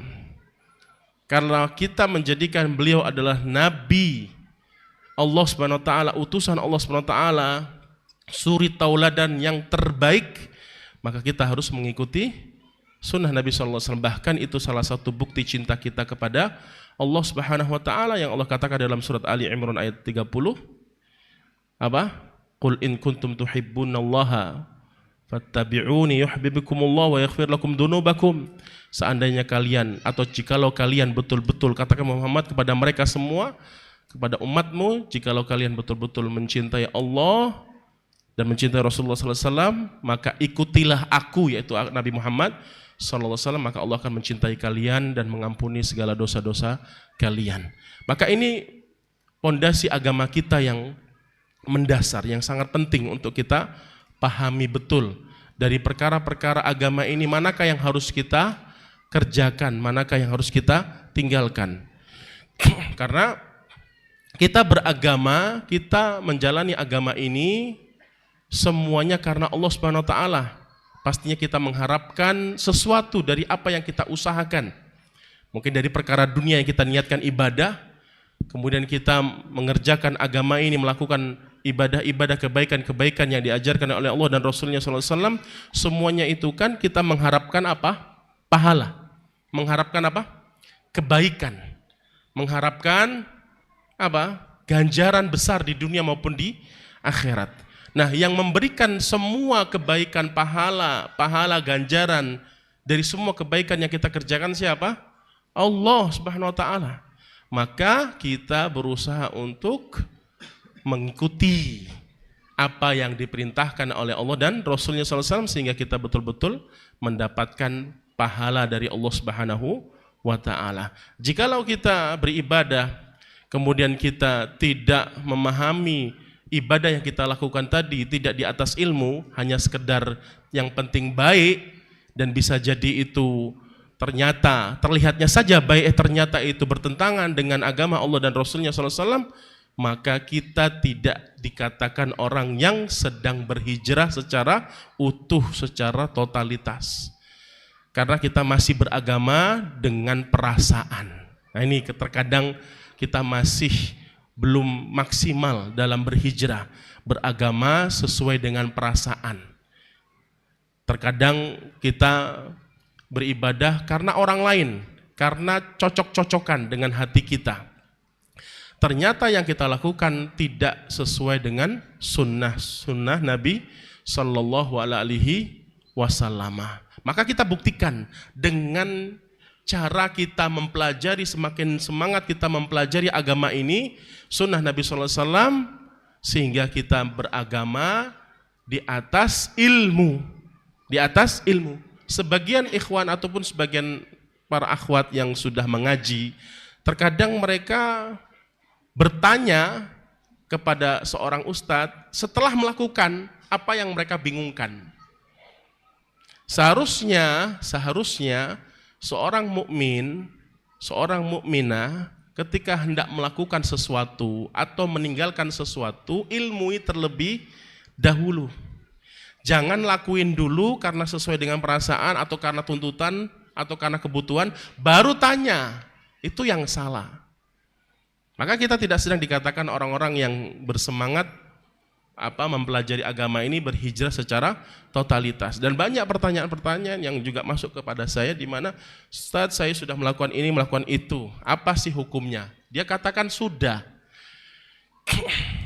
Seorang istri mengeluhkan suaminya sudah mentalaknya sekian.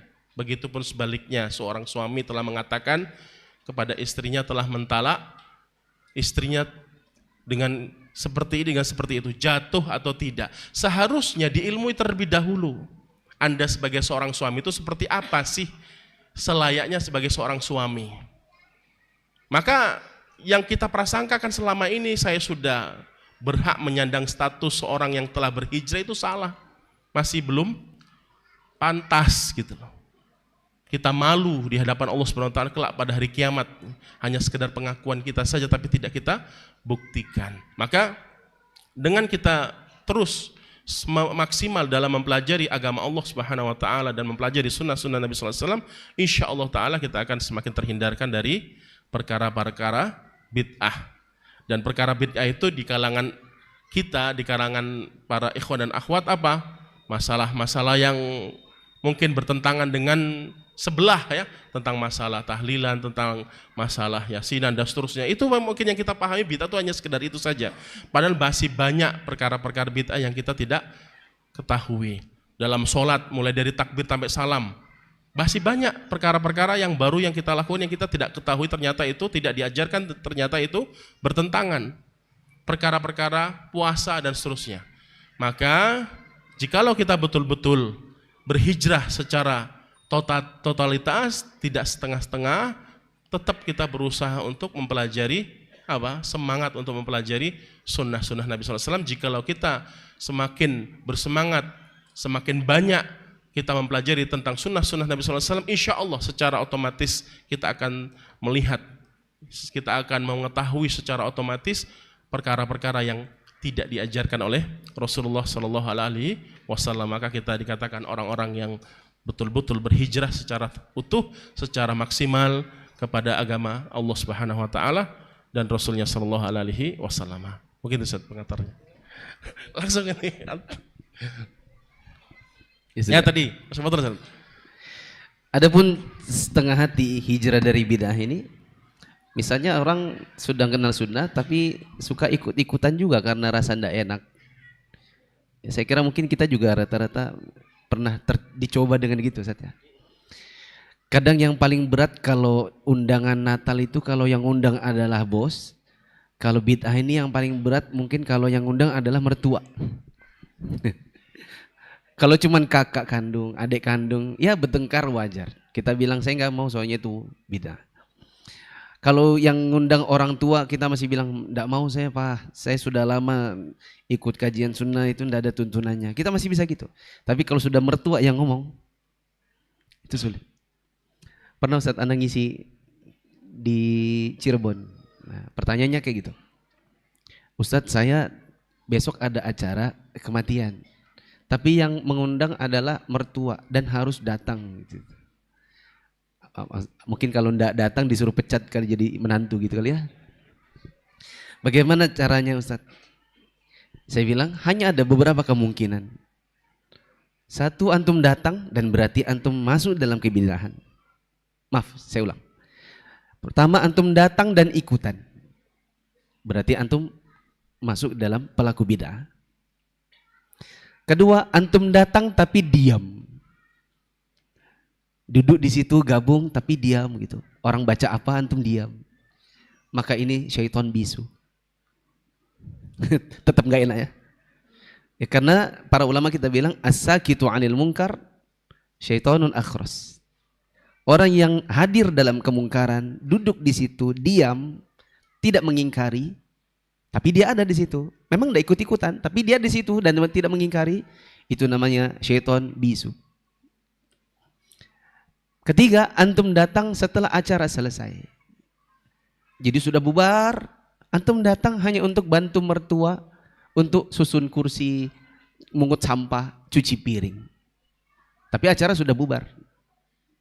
Semoga ini tidak apa-apa. Yang keempat, tidak datang sama sekali, terus antum cari alasan. Misalnya antum pergi ke rumah sakit, antum masuk ke ruang ICU, pokoknya yang parah-parah begitu. Besok mertua antum tanya, kenapa kamu tadi malam tidak datang? Anu Pak, saya ke rumah sakit. Oh, ada apa? Ada itu orang masuk ICU. Oh, siapa? Ada orang, betul? Itu namanya tauriyah. Apa namanya? Tauriyah. Coba sebut. Ya, tauriah itu artinya menipu tapi tidak bohong. Betul kan? Antum ke rumah sakit, betul? Betul. Ada orang masuk ICU, betul? Betul. Antum tanya, siapa sakit? Antum bilang apa? Orang. Karena antum tidak bilang teman. Antum bilang ada saudara. Saudara yang mana? Saudara sesama Muslim. Tapi kalau saya, saya berusaha bagaimana mertua tahu hukumnya. Alhamdulillah saya menikah, mama mertua itu belum berjilbab, masih pakai topi adat, ya, belum kenal sunnah. Mama bahkan masih pakai celana. Sekarang semua sudah mama ikut sunnah gitu, jilbab panjang, seperti itu. Perjuangan saya membantu istri untuk bisa menyadarkan orang tuanya. Jangan lari-larian terus, jangan tauriah terus, nanti ilmunya nggak sampai sama orang tuanya. Hijrah dari tidak sholat, Ustaz lagi.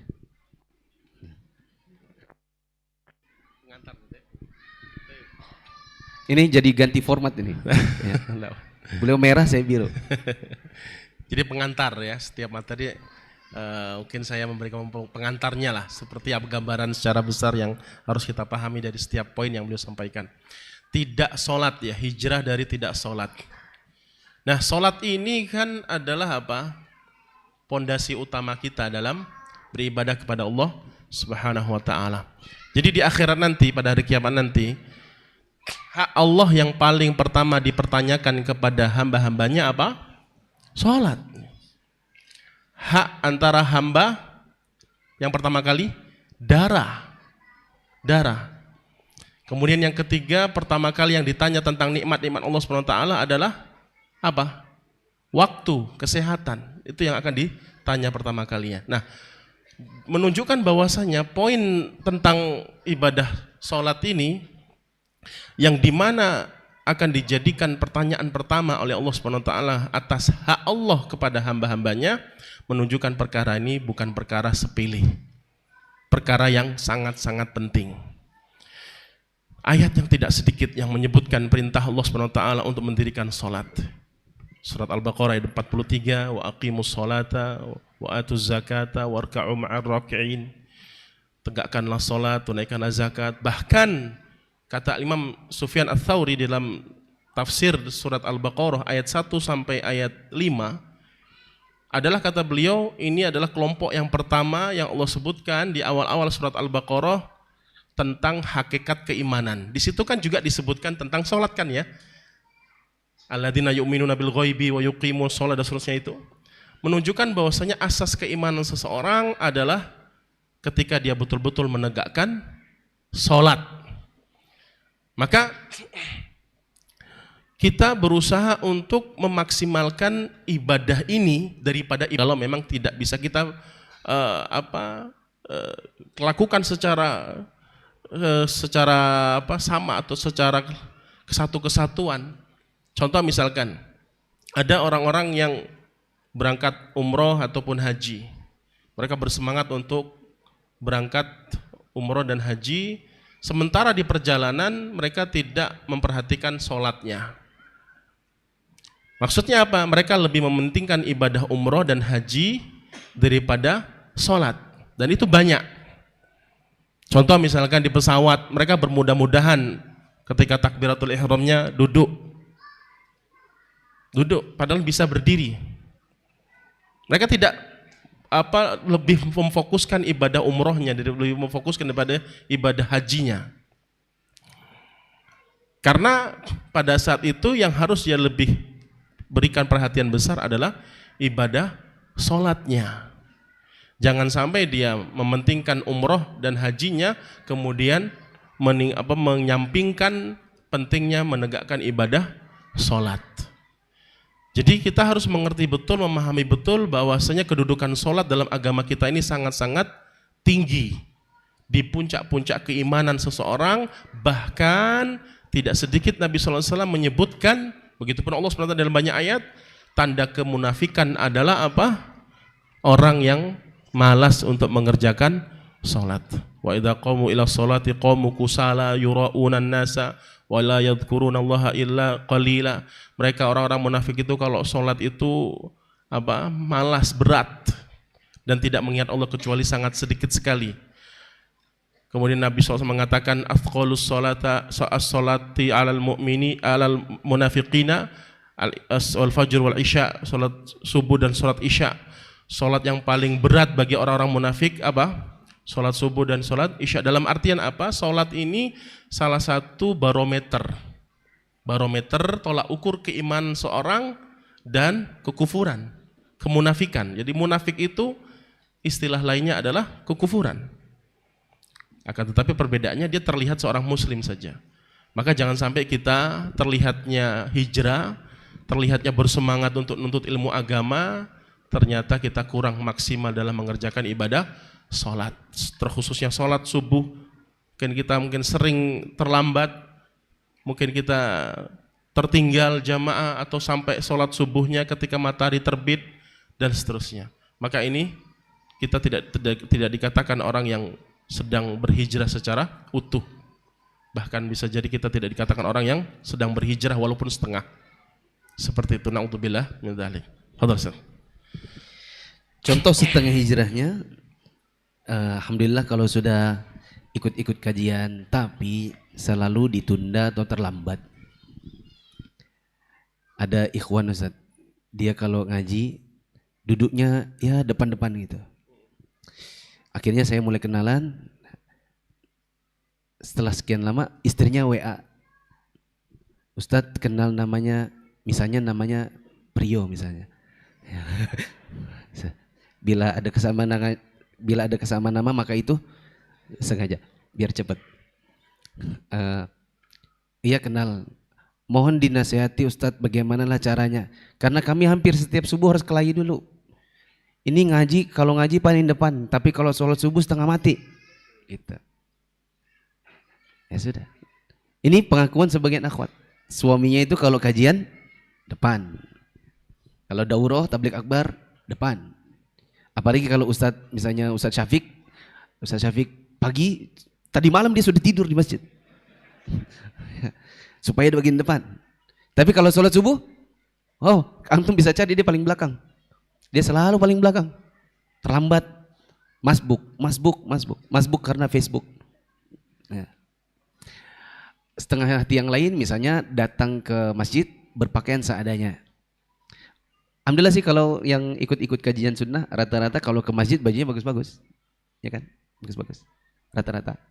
Tapi kalau di rumah kadang misalnya hujan deras, pengen bangun sholat subuh. Hujan deras. Antum biasanya kalau hujan deras pas bangun subuh ngomongnya apa? Alhamdulillah hujan, gak usah ke masjid. Sholatnya di rumah misalnya. Bajunya kutangan, oblongan, kaos bola yang dipakai. Bapak-bapak kalau seandainya pergi ke acara pernikahan, bapak-bapak pakai baju kaos oblong mau apa malu? Kenapa malu? Soalnya kan acaranya formal. Lah, itu kita bertemu dengan sesama makhluk di acara formal. Kita malu untuk pakai oblong. Loh, kita ketemu dengan Allah di dalam acara sholat itu apa bukan formal? Apakah kalau ketemu dengan sesama makhluk kita malu kalau pakai baju seadanya? Terus bertemu dengan yang menjadi pencipta kita dan mereka, terus kita tidak malu? Ya. Anda tambahkan, tambah contoh lagi. Ada juga ikhwan dan akhwat kita yang sholatnya rajin sholat ya, terdepan dan seterusnya, tidak pernah tertinggal takbiratul ihramnya imam, tapi dia akhlaknya buruk. Nah, ya kan ya, banyak kan kayak gitu ya nih, akhlak yang buruk ke istrinya, masya Allah, naudzubillah, kasar, suka mendolimi istrinya, suaminya dan seterusnya. Kenapa seperti itu? Ini kayaknya tipe suami idaman nih kayaknya. Dalam artian tidak mencerminkan akhlak gitu. Padahal kata Allah SWT dalam surat Al-Ankabut ayat 45, apa kata Allah SWT? Utlu ma uhiya ilaika minal kitabi wa aqimis shalah innas salata tanha 'anil fahsya wal munkar. Sesungguhnya salat itu betul-betul dapat mencegah seseorang dari kemungkaran dan kekejian, kemaksiatan. Tetapi banyak di antara kita yang rajin sholat, maksimal ibadahnya, banyak sholat sunnah yang dikerjakan, apalagi yang wajibnya, ternyata tidak menunjukkan akhlak yang baik. Itu banyak, tidak sedikit, naudzubillah. Banyak masuk pertanyaan kepada saya, khususnya ikhwan-ikhwan di Palembang ini. Yang ikhwan yang saya katakan, banyak pengaduan istri-istri. Saya menangis baca itu, menangis. Dia sudah bertahun-tahun suami ini ngaji, sholatnya rajin, tapi suka mendolimi istri-istrinya. Disakiti, dipukuli. Bukan hanya dikatakan dengan perkataan-perkataan yang dipukuli. Ikhwan sudah bertahun-tahun ngaji. Baru beberapa hari yang lalu seorang istri ngadu ke saya. Dia rajin sholat. Kenapa seperti itu? Itu tandanya sholat Anda tidak diterima. Karena Allah katakan setelahnya, tidak sampai di inna sholata tanha anil fahsya'i wal munkar. Tidak sampai di situ ayatnya. Wala dzikrullahi akbar. Dan mengingat Allah lah pada saat itu kondisi yang paling besar. Dalam artian apa? Kekhusyuan. Bisa jadi sholat Anda tidak diterima dan akhirnya tidak melahirkan akhlak yang mulia karena sholat Anda tidak khusyuk. Tidak sesuai dengan tuntunan Allah dan Rasulnya SAW. Sehingga tidak mencerminkan akhlak yang mulia. Maka tolong diperhatikan para ikhwan khususnya. Perhatikan hak-hak istri kalian. Perhatikan wahai para akhwat sekalian, perhatikan hak suami-suami kalian.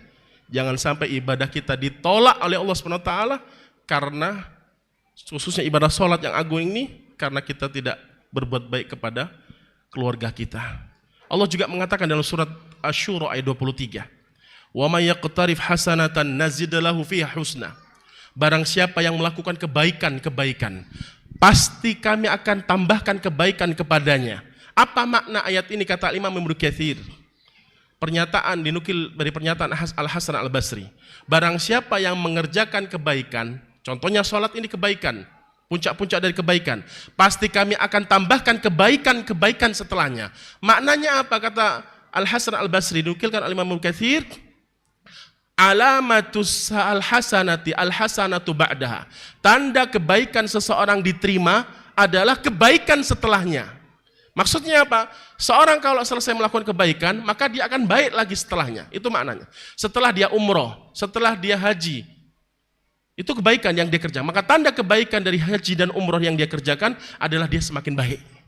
Sebaliknya, sholatnya, hajinya, umrohnya dia kerjakan, ternyata dia tidak semakin baik, justru sebaliknya, atau biasa-biasa saja, maka kebalikan dari ayat tersebut. Apa? Ditolak ibadahnya. Jangan sampai ibadah kita ditolak gara-gara kita tidak mencerminkan akhlak yang baik dari ibadah yang kita kerjakan, khususnya sholat ini. Seperti itu.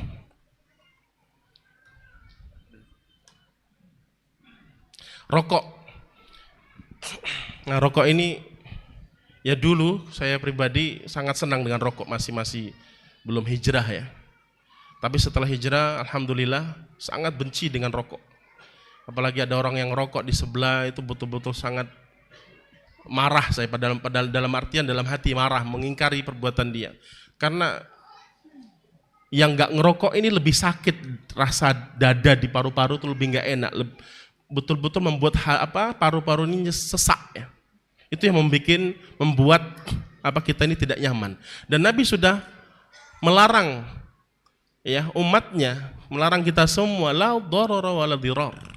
Tidak boleh menimpakan mudarat kepada dirinya sendiri, nggak boleh, dan tidak boleh juga memudaratkan orang lain. Dan rokok itu jelas kata para ulama, walaupun dalilnya tidak ada secara khusus, Nabi melarang rokok, memang nggak ada.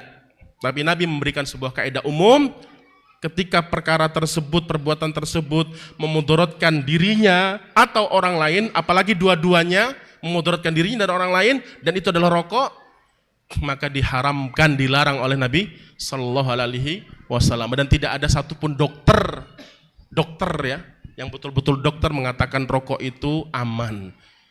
Sampai elektrik juga dikatakan tidak aman, tidak ada.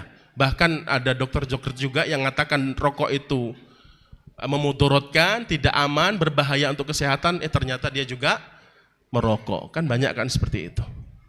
Seperti Ustaz. Ya, teman-teman kalau sudah ngaji, ya mungkin antum kalau di depan masjid kayaknya nggak mungkin ngerokok gitu kan. Tapi kalau di rumah siapa yang lihat? Apalagi kalau rumahnya lantai 2, istri di bawah, kita ngendap-ngendap di atas ngerokok. Ya.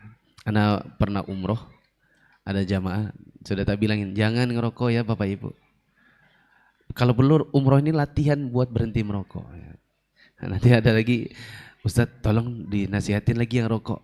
Soalnya Bapak itu ada yang ikhwan itu dia ngerokoknya di kamar mandi. Gitu. Kalau masuk kamar mandi harus jegin dulu pintunya. Contoh setengah hati misalnya dikurangi. Alhamdulillah Ustadz saya sudah nggak ngerokok sebungkus sehari. Tapi sekarang hanya 10 batang sehari. Itu cuma dikurangi. Ngurangi itu tidak boleh teman-teman. Perhatikan hadis di depan meskipun mungkin agak sedikit typo atas bawahnya.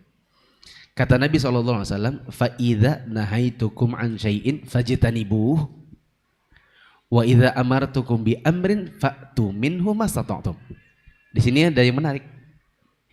Faedah-faedah yang kita mungkin awal-awal ngaji itu dapatnya di sini nih. Kalau saya perintahkan, kalau saya larang dari sesuatu kata Nabi, jauhi. Kalau saya perintahkan sesuatu semampunya. Nabi tidak bilang gini, kalau saya larang kamu dari sesuatu jauhi semampunya. Untuk larangan Nabi tidak pakai kata semampunya. Tapi kalau untuk perintah maka Nabi bilang kerjakan semampunya. Contoh hadis ini diterapkan kalau kita misalnya patah kaki, maka jangan paksakan sholat berdiri, kerjakan semampunya.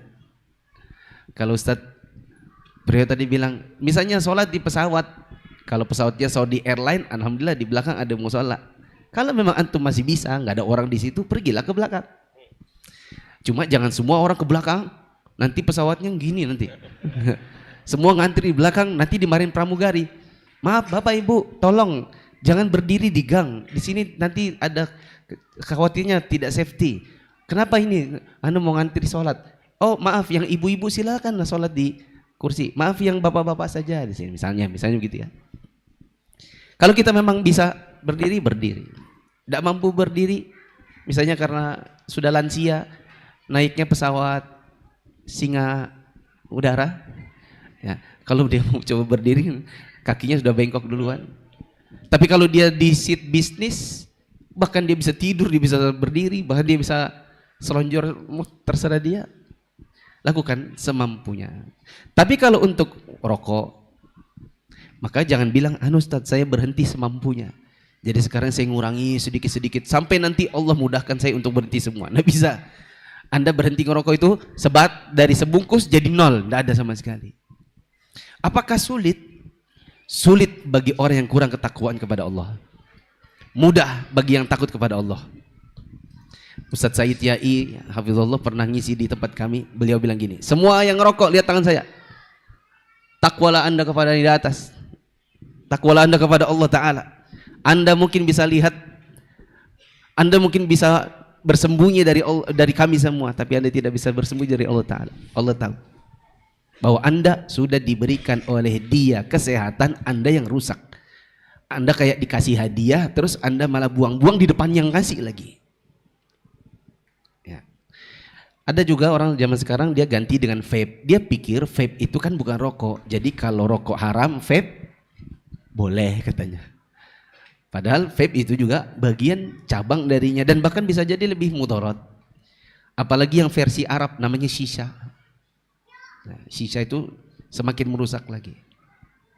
Musik. Jadi anak yang ini ya mengantar aja secara global, baru beliau nanti ngasih contohnya. Tapi musik ya. Ayat ini jelas ya, surat Luqman. Wa minan nasi maishtari lahwal hadits liyudilla an sabilillah.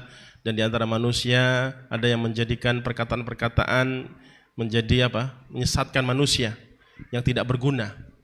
Untuk menyesatkan manusia dari jalan Allah tanpa pengetahuan dan menjadikan jalan Allah itu olok-olokan, permainan. Mereka itu akan memperoleh azab Allah yang menghinakan. Nah, musik ini mungkin pertama ya, musik ini bahkan lebih daripada sekedar kebutuhan kita terhadap makanan dan minuman. dimanapun, kapanpun, di saat apapun pasti ada yang namanya suara-suara yang mengandung unsur-unsur musik. Ya kan ya, bahkan di HP kita yang mungkin masih kita setting dengan warna atau lagu-lagu ataupun musik-musik ya, walaupun tidak ada nyanyiannya, maka semakin besar pula ya, godaan ini. Jadi godaan ini semakin besar karena kondisinya memang seperti itu, maka semakin besar pula kemampuan kita, semangat kita untuk menolak itu semua. Itu. Karena ketika syaitan itu semakin bersemangat menggoda kita, kita akan menang dari godaan syaitan tadi ketika kita pula bersemangat menolak godaan syaitan yang besar tadi. Ketika syaitan terus menggoda kita dan terus menggoda kita, kemudian kita tidak menganggap dia musuh, bahkan kita tidak merasa kondisi pada saat itu sedang digoda oleh syaitan, maka kita pasti akan kalah. Pasti akan kalah. Contoh misalkan kita tidak ada niatan apapun pengennya dengar kajian di YouTube. Kita setel kajian Ustadz Fulan, Ustadz Mufli misalkan. Kan ada iklan. Dan iklan pun nggak bisa ditolak. Kalau dulu mungkin awal-awal YouTube berdiri bisa diatur kan ya. Untuk yang YouTubernya, yang channel YouTube-nya. Tapi sekarang semuanya kena, walaupun yang subscribe-nya sedikit, itu pasti ada iklan. Nah kita kecilkan, ada usaha-usaha untuk menolak itu semua. Dengan mengecilkan, apalagi misalkan di situ ada skip ya, langsung pencet skip.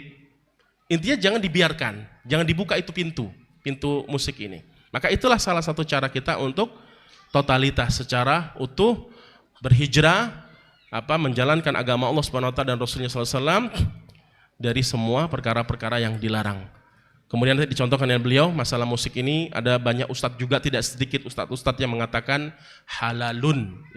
Musik ini apa? Halal. Pada banyak sekali bantahan-bantahan. Fadhil Ustaz. Silakan. Cukup itu saja. Informasi kalau pakai laptop yang basisnya adalah Windows, kalau teman-teman mau yang aman dari browsing YouTube dari ada musiknya, uninstall Chrome, ganti dengan Brave namanya, BRAVE. Itu browser yang kalau buka YouTube tidak bisa main iklannya dia. Sedangkan Google Chrome itu kan punya Google, YouTube kan sama-sama Google, jadi ya memang diaturnya pasti nggak bisa di Google Ad, nggak bisa Google Adblock. Jadi mulai sekarang gantilah di laptop browsernya namanya Brave. Kalau di Android, karena Android punya Google, ya nggak bisa. Iya. Oke, lanjut ya. Sebenarnya ada hadis yang mungkin kita sudah sering dengar kalau sering kajian. Nabi SAW mengatakan, Indonesia saja biar cepat, ada sebagian umatku yang menghalalkan 4, tapi 4 ini harusnya haram jadinya halal.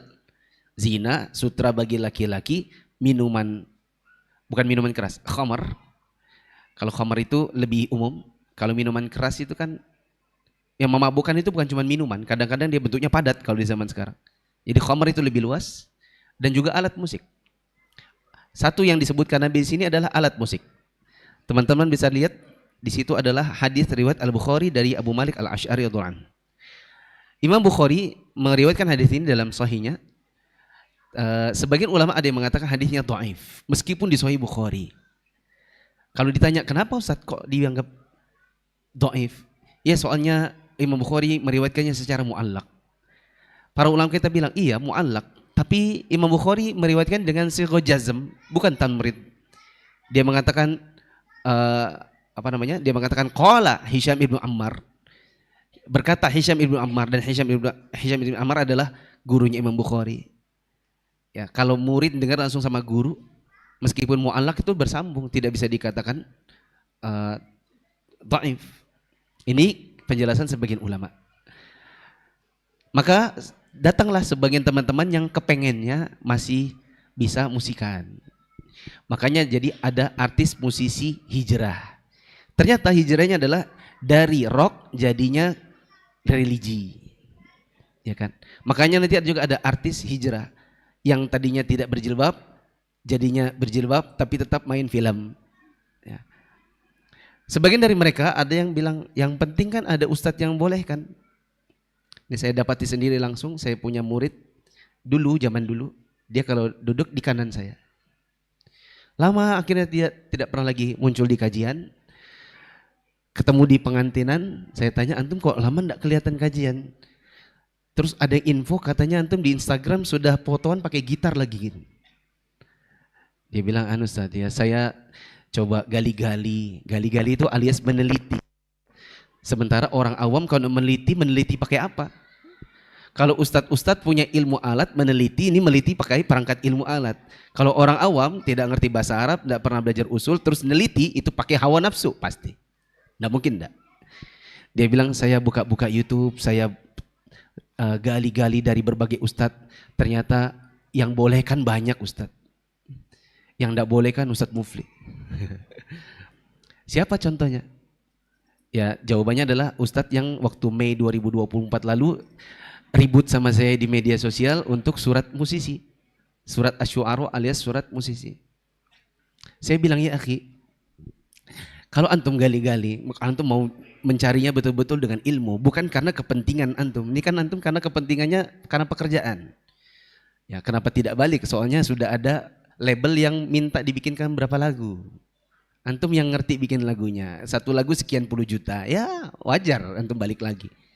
Coba kalau antum galinya pakai betul-betul pakai ilmu, bukan pakai hawa nafsu.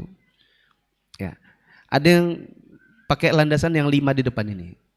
Mereka bilang tafsir Ibnu Mas'ud dan Ibnu Abbas itu bukan dalil, tafsir dari surat Luqman ini tadi. Nah, kata Ibnu Mas'ud dan Ibnu Abbas, perkataan yang tidak berguna, lawal hadis dalam Luqman 6 ini artinya nyanyian dan musik. Mereka bilang, tapi kan tafsir Ibnu Mas'ud, Ibnu Abbas bukan dalil. Kita katakan perkataan para sahabat, bila tidak ada riwayat dari sahabat yang lain yang menentangnya, maka itu dalil. Lagi pula Ibnu Mas'ud dan Ibnu Abbas termasuk di antara ahli-ahli tafsir para sahabat terkemuka. Ibnu Abbas ini adalah anak bayi yang pernah digendong oleh sepupunya, yang sepupunya ini berstatus sebagai nabi, yaitu Muhammad SAW. Nabi Muhammad gendong sepupunya yang masih bayi, sambil dipeluk, sambil didoakan, Allahumma faqihu fid din wa 'allimhu ta'wil. Ya Allah, jadikanlah anak ini sebagai orang yang faqih dalam agama dan pahamkan dia tafsir. Ini hasil doanya Nabi. Beliau yang berkata, lahwal hadis itu adalah nyanyian dan musik. Maka ketika di dalam surat Luqman ada celaan kepada orang yang melakukannya, maka sejatinya yang membuat musiknya, yang mendengarkannya, yang menyebarkannya semua adalah orang-orang yang tercela. Hadis yang tadi ini ya jelas. Ada sebagian umatku menghalalkan. Maksudnya seharusnya haram. Mereka bilang, tapi kan hadis Bukhari yang melarang musik itu tidak sahih, tadi sudah dikatakan. Imam Bukhari meriwayatkan secara mu'allaq tapi dengan sighah jazm. Beliau mendengar langsung dari gurunya namanya Hisham bin Ammar. Adapun ustadz-ustadz di gaul yang memang dia bilang, anu hadisnya cacat. Cacat dari mana orang yang tidak ngerti? Kalaupun nomor 2 ini kita bilangnya, seandainya pun hadis tentang musik yang Al-Bukhari ini dhaif, saya ulang, seandainya hadis yang ini dhaif, ketahuilah hadis tentang musik bukan cuma ini tok. Kenapa kekeh bilang, oh ini kan hadisnya dhaif. Oke ini dhaif. Oke ini dhaif, tinggalin aja. Tapi apakah hadis tentang musik cuma ini? Ya. Ada hadis Nabi SAW akan datang di kalangan umatku qasfun wa mashun wa qadhfun, atau yang semacam itu. Nabi SAW bilang di kalangan umatku nanti akan ada gempa bumi, orang tenggelam dalam bumi, wajahnya diganti jadi wajah kera. Ada yang mengatakan, wa mata dzak ya Rasulullah. Ya Rasulullah, kapan terjadinya peristiwa-peristiwa seperti itu? Kata beliau, idza dhahartul qayyinat wal ma'azif. Akan terjadi seperti itu apabila di satu kaum atau di satu masa, di satu zaman telah tersebar yang namanya perempuan-perempuan penyanyi dan alat-alat musik. Alat-alat musik ini penyebab gempa bumi. Penyebab orangnya tenggelam dalam bumi. Bukan cuma hadis ini tok kok tentang musik. Kalaupun ini kita bilang dhaif, kan masih banyak yang sahih. Ya, kenapa ngotot? Ngotot untuk menghalalkan maksud saya. Ada yang mengatakan, tapi kan Ibnu Hazm, Al-Ghazali, Yusuf Qaradawi bilang boleh. Kita katakan justru mereka yang bukan dalil. Justru Ibnu Mas'ud dan Ibnu Abbas itu dalil. Karena mereka kalangan sahabat Nabi. Dan Nabi SAW mengatakan, majtamaat ummati ala dhalalah. Umatku maksudnya adalah sahabat-sahabatku tidak akan mungkin bersepakat di atas kesesatan. Apalagi ahli tafsirnya bersepakat di atas kesalahan, tidak mungkin.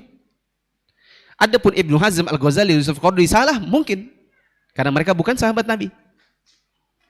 Ada yang mengatakan, tapi kan yang penting tidak melalaikan. Kita jawab, kapan Anda tidak lalai saat mendengarkan musik? Minimal Anda pasti nggak mungkin dengarkan Quran. Susah ya. Misalnya orang punya 2 HP. Yang satu dengerin Quran. Yang satu dengerin musik. Didengerin bareng. Yang mana yang masuk? Pasti yang musik. Tidak mungkin enggak. Ada yang mengatakan, tapi kan ada khilaf. Apakah khilaf itu dalil? Sejak kapan khilaf jadi dalil? Ya. Sedikit lagi, Ustaz. 21. Di sini ada bioskop, Ustaz. Banyak bioskop ya. Ya.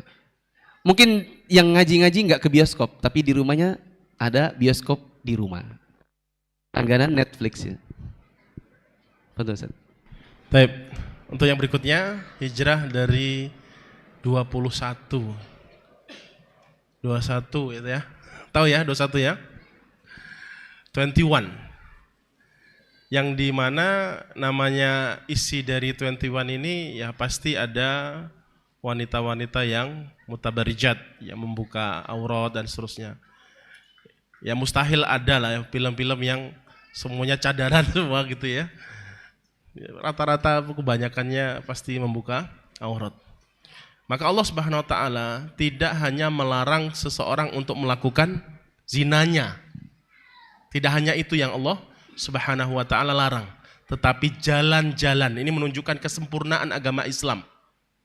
Di mana Allah Subhanahu wa taala dan Rasulnya SAW mengajarkan sesuatu secara detail rinci. Ketika Allah melarang sesuatu, maka Allah pula berusaha atau menjelaskan kepada kita semua agar hamba-hambanya tidak terjatuh kepada apa yang dilarang dengan melarang sesuatu yang menghantarkan apa yang dilarang tadi.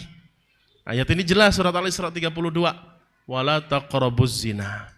Dan janganlah kalian semua itu mendekati zina. Dekat ya, bukan melakukan.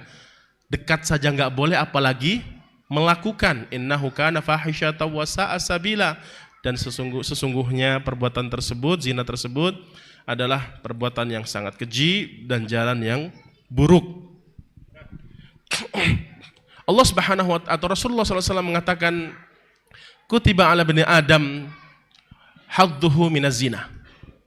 Kata Rasulullah SAW, semua anak keturunan Adam telah ditetapkan baginya perbuatan zina. Jadi kita semua ini tanpa terkecuali seluruh anak Adam telah ditetapkan bagian-bagian masing-masing kita semua untuk melakukan perzinahan. Maka Nabi memberikan perincian, mata, telinga, tangan, kaki, kemudian kemaluan, yusaddiquhu au yukadzibuh dan seterusnya itu. Dalam artian apa? Allah Subhanahu wa taala tadi di dalam ayat ini melarang untuk kita mendekati di zina, dan Nabi SAW juga merincikan zina itu bukan hanya itu saja, tetapi mata, telinga, tangan, kemudian kaki. Itu dilarang semuanya yang berbau zina. Maka kita berusaha untuk totalitas meninggalkan itu semua. Ya salah satunya adalah melihat sesuatu yang dilarang, yang itu juga pasti akan menghantarkan kepada atau kemungkinan besar akan mengantarkan kepada perbuatan zina, dan itu adalah sumbernya diawali dari pandangan, dari tontonan. Seperti itu pengantar dari saya, Ustaz. Adapun yang setengah hatinya, di sini saya tulis cari ustadz yang bolehkan. Ada kok ustadz yang bolehkan, terkenal, YouTube-nya subscribernya jutaan. Memang waktu 2023 kemarin saya ada sempat bikin konten judulnya kritik ilmiah untuk dalil film religi Ustadz Fulan. Ya. Karena ada Ustadz yang sangat dikenal di Indonesia, sama-sama dari Sumatera. Beliau bikin status ketika beliau ikut promo film religi Buya Hamka. Ikut nangis terlihat di kamera. Ketika kami kritik tentang film religi, beliau bikin balasan. Balasannya isinya adalah kaidah-kaidah fikih. Yang maksudnya adalah untuk mengantarkan kepada penghalalan. Di antara kaidah fikihnya yang mungkin bikin saya miris adalah beliau mengatakan al-wasailu laha ahkamul maqasid. Bahwa hukum sarana seperti hukum tujuan. Dibawakan kaidah ini, kita juga bukan orang bodoh kalau kita belajar. Hukum sarana seperti hukum tujuan. Maka seolah-olah karena tujuannya baik, sarananya jadi baik. Berarti karena tujuannya adalah untuk menyebarkan riwayat hidupnya Buya Hamka yang Masya Allah, lalu kemudian dijadikan film religi. Apakah jadi boleh? Kita katakan hukum sarana mengikuti hukum tujuan, sehingga bila tujuannya baik maka sarananya jadi baik bila mubah secara syar'i. Adapun tujuannya baik tapi medianya atau sarananya adalah buruk secara syar'i, maka tetap buruk. Makanya ada kaidah yang lain, al-ghayatu la tubarrir wasilah. Tujuan yang baik sekalipun tidak bisa melegalkan cara bila caranya salah. Teman-teman tahu Robin Hood? Robin Hood kan ada dua versi, ada versi pemanah sama ada versi temannya Batman. Ya kan? Ini Robin Hood yang versi pemanah. Yang kisahnya dia itu suka ke rumah-rumahnya orang kaya, maling di sana, tujuannya adalah untuk mengumpulkan harta orang kaya lalu kemudian dibagi ke orang miskin. Pertanyaannya, bagi ke orang miskin alias sedekah. Baik atau tidak tujuannya? Baik. Tapi malingnya? Salah. Tujuan yang baik tidak bisa melegalkan cara yang salah. Meskipun kita maksudnya untuk dakwah, tapi kalau dalam film religi ini jelas-jelas tidak mungkin di Indonesia bikin film isinya laki semua. Tidak ada aktrisnya sama sekali, semuanya laki-laki. Di mana romansanya? Di mana daya tariknya? Posternya isinya laki semua, nggak enak dilihat. Bagi orang-orang yang punya nafsu, nggak menarik. Maka dibikinlah aktris. Maka terjadilah di situ. Kalau seandainya orang nonton film, yakin, saya belum pernah nonton, tapi yakin pasti ayat-ayat cinta, ketika cinta bertasbih, 172 hari. Oh, kok hafal semua saya?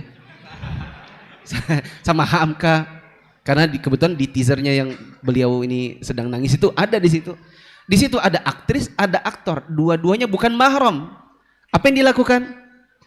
Kalau suami dalam bahasa Padang apa? Buya, apa? Kanda, udah. Bahasa Padang. Enggak, kalau di Buya kan pasti Padang kan? Ya. Aktrisnya kan begini. Udah. Sini Anda, gitu kan? Ini aktris, mahramnya bukan, istrinya bukan juga. Apa yang terjadi laki dan perempuan bersentuhan padahal bukan mahram. Ini memang tujuannya tadi baik, mau menyebarkan kebaikan, tapi caranya salah. Tidak mungkin tidak, pasti ikhtilat. Memang itu nanti kalau dibayangkan ada kameramen, ada sutradara, action gitu kan, terus berpegangan, ikhtilat mereka semua dalam satu ruangan. Apalagi yang 172 hari yang anaknya Ustadz Arifin, yang dibuatkan filmnya dari kisah hidupnya anaknya Ustadz Arifin yang sudah wafat rahimahullah. Di situ kan ada adegan sakit kemudian dipeluk, inilah perempuan bukan mahram disuruh berpelukan. Lalu di situ hadir aktrisnya seorang ustazah dari Jakarta. Ini ceritanya semua untuk menggambarkan kebaikan, tapi dengan cara-cara yang salah. Pegang-pegangan bukan mahram, peluk-pelukan bukan mahram. Jelas ada adegan lepas jilbab. Ada ustazah yang nonton. Coba antum bayangkan kalau antum menjadi ustazah di situ. Antum lihat dengan mata langsung, ini bukan maya. Langsung laki perempuan bukan mahram berpelukan. Enggak malu antum? Ngelihatnya itu enggak malu. Selama ini katanya kita berdakwah, ngajak orang untuk menjauhi neraka, kita sendiri menggiring orang masuk ke dalam neraka. Maka yang seperti ini kadang-kadang kita tercerita mau hijrah, tapi hijrah ternyata cuma ganti genre.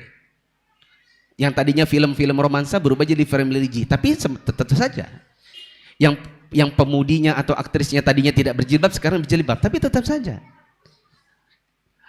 di masa Nabi SAW atau di masa Nabi SAW, kalau orang mau menemui istri-istri Nabi di balik hijab, ya, di balik hijab. Ini istri Nabi, yang istri Nabi tidak mungkin dinikahi jandanya, haram dinikahi jandanya, karena mereka adalah ummahatul mukminin.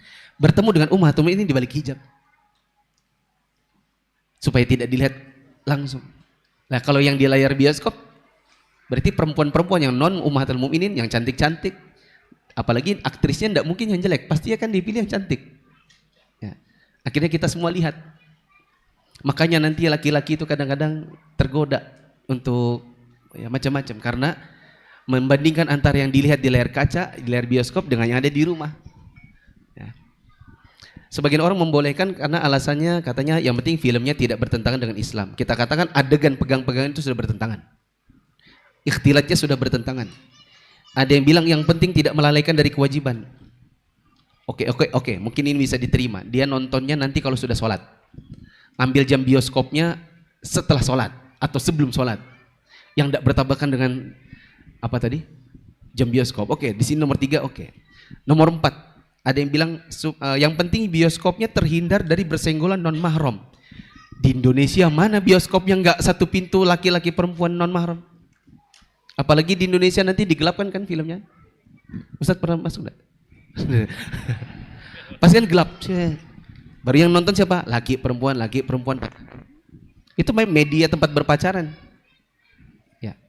Maka ini harusnya kita tinggalkan. Cuma ada versi yang lain, tapi baru kepikiran sekarang. Sebagian dari kita zaman sekarang sudah connect sejak Covid, connect di rumahnya itu masing-masing ada wifi-nya. Wifi-nya connect ke TV. Istrinya ndak ada, yang dicolok, yang ditonton bukan Roja TV. Apa yang ditonton?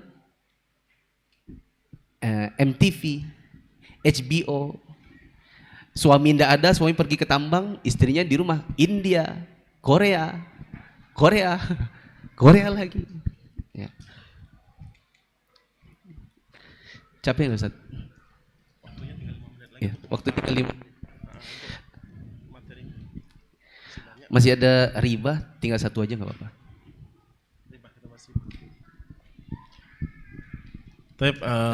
Ikhwan-ikhwan ada yang nggak kena riba begitu mungkin? Banyak ya? Banyak. Ini sengaja kita pakai mic tadi. Tapi untuk selanjutnya riba ya, jelas riba ini haram, kesepakatan para ulama yang dalilnya sangat keras, sangat mengerikan ancamannya. Salah satu contohnya surat Al-Baqarah 275, Allah Subhanahu wa taala katakan alladzina ya'kuluna riba la yaqumuna illa kama yaqumul ladzi yatakhabbathu syaitanu minal mas. Dan orang-orang yang makan riba tidak akan berdiri ya, kecuali seperti seorang yang kerasukan syaitan dari minal mas, dari mabuk ya. Di mana gila ya, atau mabuk atau gila, di mana Allah Subhanahu wa taala menggambarkan kondisi orang yang mungkin terlihatnya baik-baik saja, aman-aman saja yang dia melakukan transaksi ribawi, tetapi dia pada hakikatnya seperti kerasukan syaitan. Itu secara maknawi, bukan secara hissi terlihat seperti syaitan, enggak. Tapi secara maknawi. Allah katakan dia berdiri seperti seorang yang kerasukan syaitan. Menunjukkan bahasa yang Allah gunakan ini bahasa larangan yang sangat berat, dosa yang paling besar, termasuk dosa-dosa yang terbesar. Jadi Allah tidak hanya sekedar jangan makan riba, ada juga ayatnya seperti itu. Tapi di sini Allah memberikan sebuah gambaran yang mengerikan, menunjukkan ancamannya berat, perkaranya besar, tidak remeh.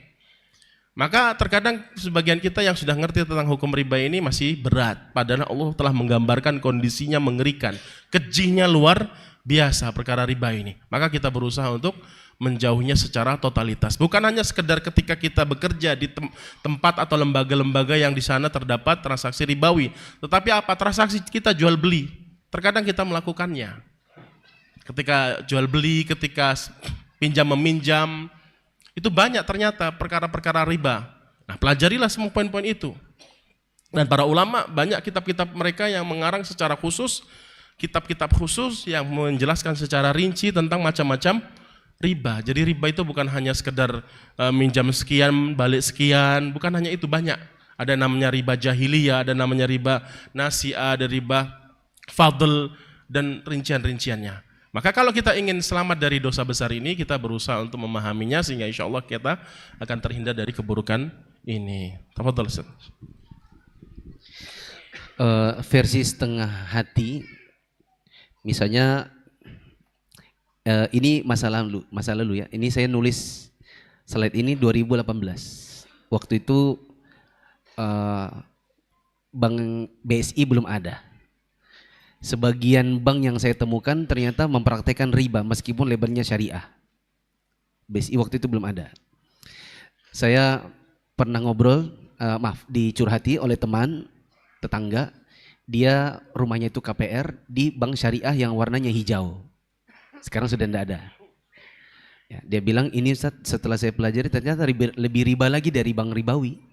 Kalau saya bikin nih, dia punya tabel Excel, kalau saya scroll ke atas, ke bawah, ternyata hasilnya lebih mending saya ke konvensional sekalipun. Karena ternyata ada perubahan suku bunga bahkan di dalam bank syariah berwarna hijau itu. Ada juga orang zaman sekarang pakai asuransi syariah. Sekarang ada yang ada di bank syariah tapi sebenarnya kurang, tidak benar gitu ya. Tidak sesuai, seperti murabahah tapi jual belinya diwakilkan kepada si nasabah. Harusnya murabah yang betul itu misalnya saya bilang sama Ustadz Priyo, Ustadz saya pengen beli mobil yang itu, tapi saya nggak punya duit. Ustadz Priyo beli dulu. Sudah punya Ustadz Priyo, baru Ustadz Priyo jual ke saya secara kredit. Tapi betul-betul ini beli lalu jual. Ini yang benar. Adapun yang masih dipraktikkan di sebagian bank syariah, ini ndak beli dulu, tapi ini ngasih duit ke sini buat ini beli. Maka ini sebenarnya hasilnya adalah hutang riba. Atau ini bayar ke sana, tapi nanti yang termakan mobilnya langsung yang di sini. Maka ini juga sebenarnya adalah riba. Karena murabah yang asli tidak boleh seperti yang betul-betul harus lepas beli lalu jual. Kemudian contoh yang lain misalnya di zaman sekarang ada asuransi syariah yang tidak menerapkan prinsip syariah, seperti ada denda, ya. Kemudian leasing syariah, meskipun leasing tapi ada denda keterlambatannya. Di zaman sekarang juga ada denda percepatan. Ada teman yang lain beli rumah dengan status KPR di bank syariah yang berwarna pink. Nah, di sana ketika akhirnya dia sadar bahwa itu tidak boleh, ini masih ada unsur ribanya, dia mau lunasi, begitu dilunasi didenda. Alasannya karena dipercepat. Ya. Saya bilang ini apa nggak waras atau gimana ya? Ya. Biasanya kan gini, Ustadz Priyo minjem duit saya 50 juta. Janjinya baru lunas 50 tahun. Ya kan? 50 juta 50 tahun. Ternyata baru sebulan dilunasin 50-nya. Harusnya kan saya gini, Masya Allah jazakallah khairan, ternyata setahun pun sudah lunas. Nih tak kurangi. Maka kan biasanya gitu ya. Lah ini enggak. Mau dilunasi langsung 1 tahun, terus orangnya bilang, jangan dilunasin. Saya nggak mau dilunasin. Kalau dilunasin didenda. Ini kan aneh loh. Ya. Kalau di zaman sekarang yang terjadi pada sebagian ikhwan, ini kita cukupkan saja di sini. Yang banyak terjadi pada sebagian ikhwan, oke, mungkin tidak pakai ini semua. Tapi yang terjadi pada sebagian kita adalah kita mengatasnamakan investasi tapi kayak utang. Hutang tapi kayak investasi. Benar ya? Ada yang bilang benar. Investasi itu tanam modal. Modalnya kemudian dikelola. Bila untung, untung sama-sama. Bila rugi, rugi sama-sama. Itu namanya investasi. Tidak boleh yang mengelola ini dituntut kecuali karena kelalaian atau dia melampaui batas. Itu kalau diinvestasi. Jadi kalau ternyata modalnya hilang, maka ini tidak boleh dituntut. Contoh, Ustadz Priyo, Ana punya proyek mau bikin warung makan bakso. Antum mau invest berapa? 10 juta. Invest 10 juta. Kita belikan gerobaknya dan lain-lain. Qadarullah baru hari pertama berjualan ada truk nyeruduk. Hancur semua. Ustadz Priyo tidak bisa menuntut saya 10 jutanya bukan karena kelalaian saya. Karena statusnya apa? Investasi. Konsekuensi dari investasi, beliau boleh terima untung. Tapi harus juga mau terima rugi. Adapun kalau dia statusnya hutang, maka tidak boleh kenal untung. Dan tidak apa-apa untuk tidak kena rugi. Tapi ya jadi modalnya apa adanya. Jadi kalau Ustadz Priyo bilang, oh saya mau 10 juta tapi statusnya saya tidak mau invest, saya ngutangin aja. Kalau diutangin saya pinjam. Gerobak diseruduk truk, hancur, saya tetap punya kewajiban mengembalikan 10. Tapi Ustadz Priyo tidak boleh bilang, mana persenan saya? Karena kan statusnya apa tadi? Hutang. Bisa dipahami kan perbedaannya? Nah sebagian dari ikhwan-ikhwan itu dia sampai tadi malam ada yang telepon gini. Ana bilang menurut ana itu riba. Soalnya antum kayak invest tapi seperti utang. Ngutang seperti invest, bercampur. Di dalam akadnya itu. Dalam surat perjanjiannya itu bercampur seperti utang tapi minta untung. Bahkan ada yang minta untung tapi tidak mau rugi. Ini kesalahan juga. Nah ini pembahasannya panjang, mungkin harus dibahas dengan ustadz-ustadz yang lain secara khusus. Kita sudah kehabisan waktu, meskipun di sini masih banyak, ya, tapi nggak mungkin lagi dibahas. Sebagai penutup ada Sebagai penutup ada bagian yang saya tidak bahas. Ini khusus buat jomblo-jomblo. Ada sebagian teman-teman yang hijrah ndak pacaran katanya. Tapi ternyata ndak pacaran kalau berdua. Tapi pacarannya bertiga. Gitu. Jadi ada ikhwan yang bilang, Ustadz minta tolong nasihatnya. Ada sebagian ikhwan akhwat ini sudah ikut kajiannya Ustadz, mereka itu pacaran. Tapi katanya kan kalau berdua-duaan dengan yang bukan mahram itu kan yang ketiganya syaitan. Nah supaya tidak berdua-duaan maka dia minta saya untuk mendampingi mereka, jadi kami kalau ngumpul bertiga. Maka saya bilang antumlah syaitonnya. Kan pacaran bertiga. Ya, jadi meskipun sebagian yang sudah ngaji-ngaji ini ternyata ada juga yang menjalin hubungan aneh-aneh di belakang.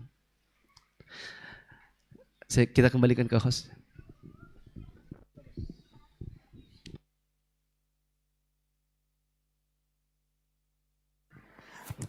Masya Allah. Barakallahu fikum. Baik. Kita berada pada sesi tanya jawab dan kami informasikan juga kepada jami'an bahwasanya untuk sholat zuhur insya Allah kita berada di pukul 12.18 sehingga pada pukul 12 kurang insya Allah kita cukupkan untuk waktunya dan masih menuju kurang lebih 40 menit ke depan kita akan isi tanya jawab terlebih dahulu. Boleh ada yang kertas, boleh ada yang lisan pakai mic ya. Nah, jadi sudah ada masuk kertas dan kami bolehkan juga yang bagian sebelah sini dulu untuk memudahkan distribusi mic. Ada yang sebelah sini kami siapkan. Baik, Bapak ya. Tapi sebelumnya apaan Pak? Saya bacakan dulu pertanyaan pertama. Izin Ustadz, ahsanallahu ilaikum wafakumullah. Izin bertanya Ustadz, apakah pakai motor tidak pakai helm? Pakai mobil tidak pakai sabuk pengaman dan menerobos lampu merah masuk ke kaidah la dororo wala diroro. Soalnya banyak ikhwan dan akhwat suka pakai motor tapi tidak pakai helm dan nerobos lampu merah. Masya Allah ya. Ini menampar sekali. Tafadhol Ustaz untuk pertanyaan pertamanya.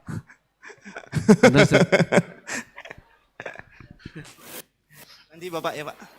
Saya berapa kali ke enggak banyak kali sih.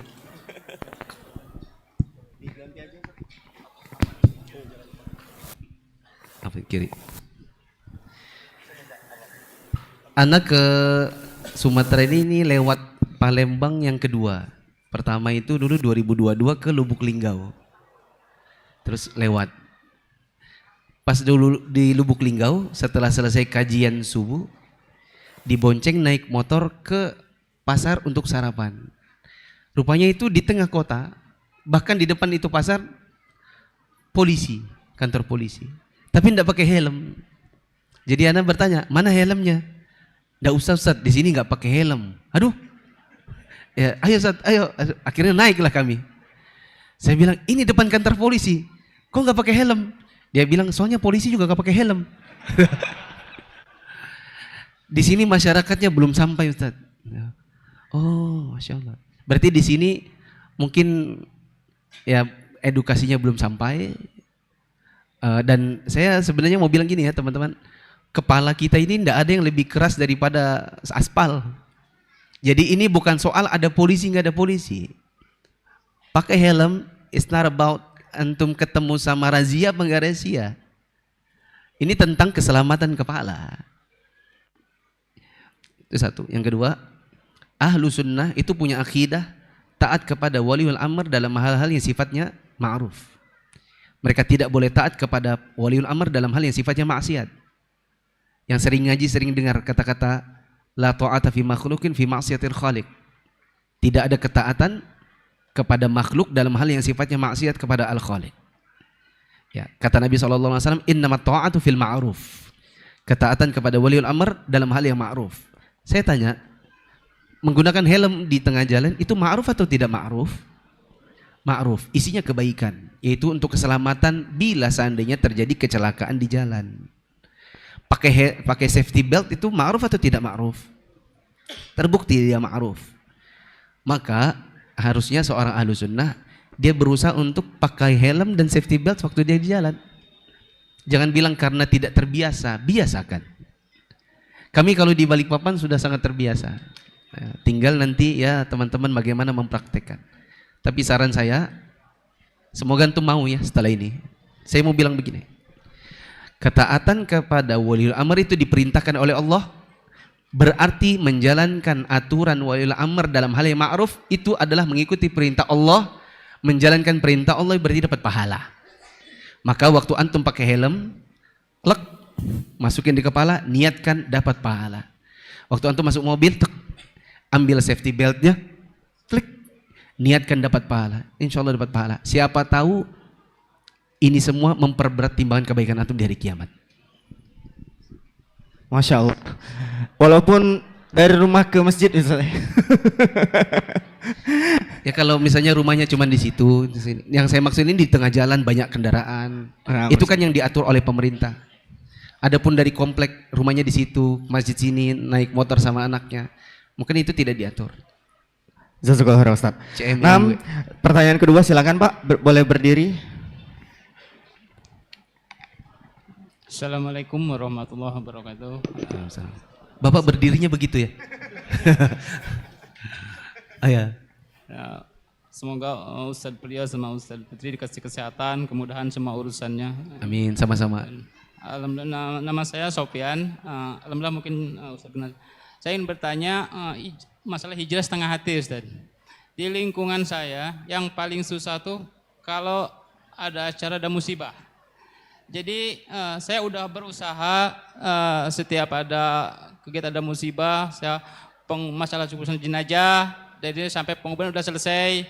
Kadang sampai saya bilang sama keluarganya, mohon maaf untuk saya di sini sudah selesai. Untuk acara lainnya saya nggak ikut campur. Tapi kadang-kadang sampai keluarganya datang ke rumah. Pak, tolong ini, tolong itu. Maaf saya nggak bisa.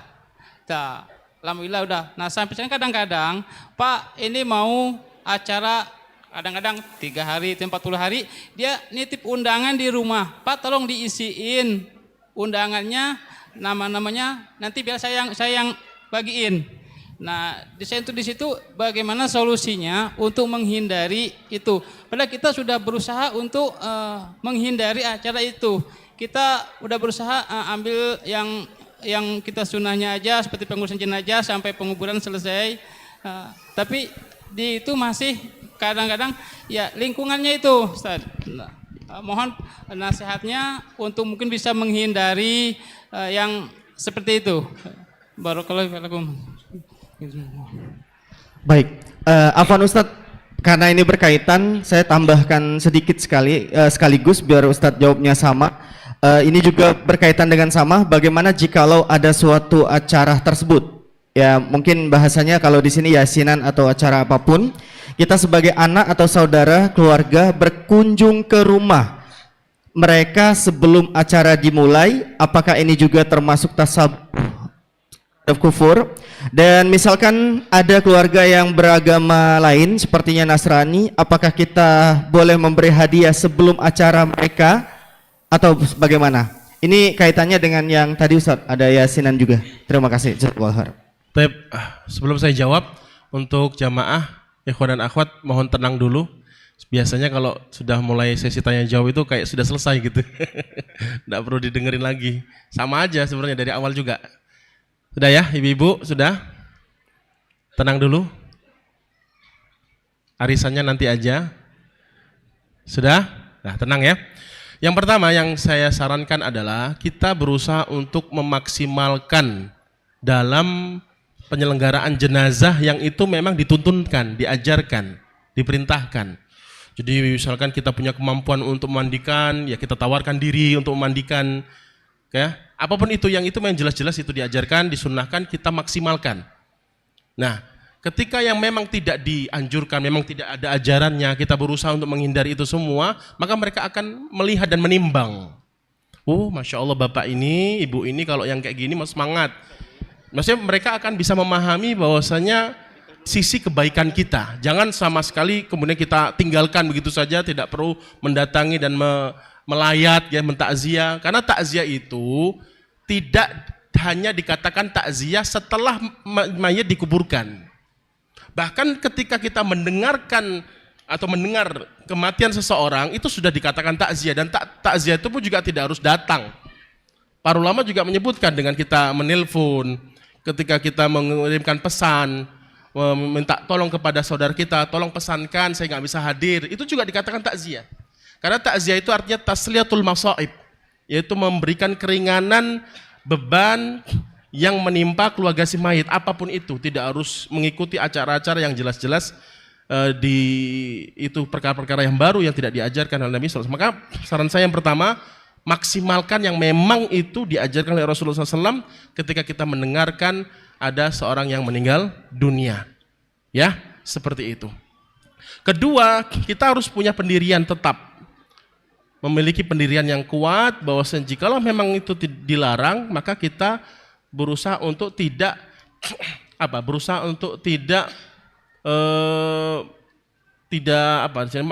untuk menegaskan bahwasanya memang kita tidak bisa melakukan hal tersebut, tidak bisa ikut dengan acara tersebut dengan cara penolakan yang baik. Ya mohon maaf, gitu aja sampaikan. Saya tidak bisa seperti itu. Kalau memang mereka bisa diajak untuk diskusi, alhamdulillah bisa kita diskusikan dengan baik-baik, dengan cara yang baik. Jangan sampai kita tanpa bicara, tanpa ada usaha untuk memberikan pengertian. Biasanya kalau kita tidak memberikan pengertian, tidak memberikan kejelasan kepada mereka, tidak hadirnya kita itu karena apa? Biasanya mereka terkadang tersinggung.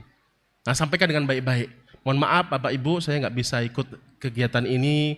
Kalau bisa kita terang-terangan, atau memang kalau kita nggak bisa terang-terangan ya kita cari alasan tadi yang sudah disebutkan oleh Ustadz Mufli tadi.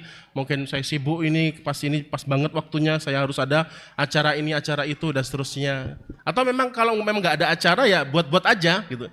Misalkan kepingin ke rumah sakit tadi, memang nggak ada acara untuk ke rumah sakit, tapi ada acara rencana mau ke rumah sakit, ya main aja ke rumah sakit gitu aja. Maksudnya bisalah insya Allah Ta'ala kita berusaha untuk meredam buruk sangka, kebencian mereka yang kita berusaha untuk menjalani sunnah ini seutuhnya, semaksimal mungkin. Seperti itu. Tadi terakhir apa tadi? Termasuk tasyabuh apa maksudnya tadi? Tasyabuh sama orang kafir? Apa? Misalkan ada keluarga yang beragama Nasrani, kita memberi mereka hadiah sebelum acara mereka. Acara apa itu? Nah kalau acaranya itu tentang keagamaan ya nggak boleh, jelas. Sebelum ataupun sesudah. Kalau acara itu acara keagamaan, itu jelas-jelas kekufuran. Sebelum atau sesudah nggak boleh. Kalau seperti musibah, tertimpa musibah, sakit. Nah, datangin tidak masalah, kasihkan hadiah makanan. Sekedar acara-acara yang itu adalah sosial, bentuknya sosial.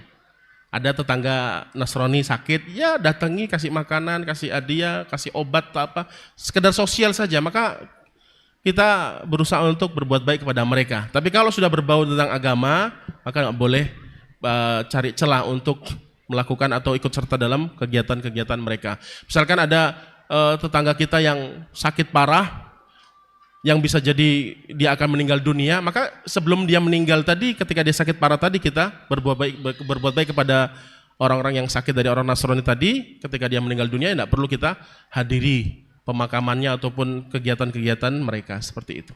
Ada tambahan, Ustaz? Nah, masih ada waktu, Ustaz. Untuk yang di tengah ada? Kami persilakan yang ingin bertanya. Nah, tolong. Baik, ini ada pertanyaan di kertas, Ustadz. Afwan, saat ini banyak sekali travel umroh yang menawarkan program umroh plus nonton bola. Misalnya di Riyadh. Apakah ini boleh atau sudah termasuk berlebihan dan tasabuh, Ustadz? Tafadhol. Sebelum saya menjawab, seringkali ada berita begini di tempat kami gitu, Ustaz ya. Ustadz, tadi pagi ana akhirnya berhasil membawa istri ana pergi kajian. Tapi setelah pulang dia bilang gak mau pergi lagi. Soalnya ndak ada yang ngajak ngomong. Karena ndak ada yang negur. Jadi dia kayak kapok karena seperti bersendirian. Apalagi yang lain hitam-hitam, dia berwarna sendiri gitu. Ya, saya bilang ya ini banyak faktor. Yang jelas kita ndak usah bahas faktornya. Saya cuman mau minta Bapak Ibu sekarang lihat kanan kiri. Kalau ndak kenal, kenalan. Kenalan itu bukan salaman, tapi bertanya nama, tempat tinggal. Kalau ibu-ibu coba tanya nama suaminya juga. Siapa tahu ternyata nama suaminya sama persis. Ya. Silakan kenalan coba. 1, 2, 3. Kanan kiri. Umahat juga. Umahat. Iya, umahat yang di atas yang lebih ya Pak Ustadz ya. Karena contoh kasusnya juga kebanyakan di umahat.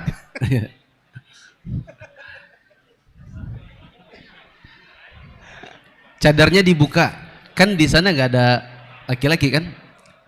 Cadarnya dibuka, jangan-jangan sebelahnya laki-laki.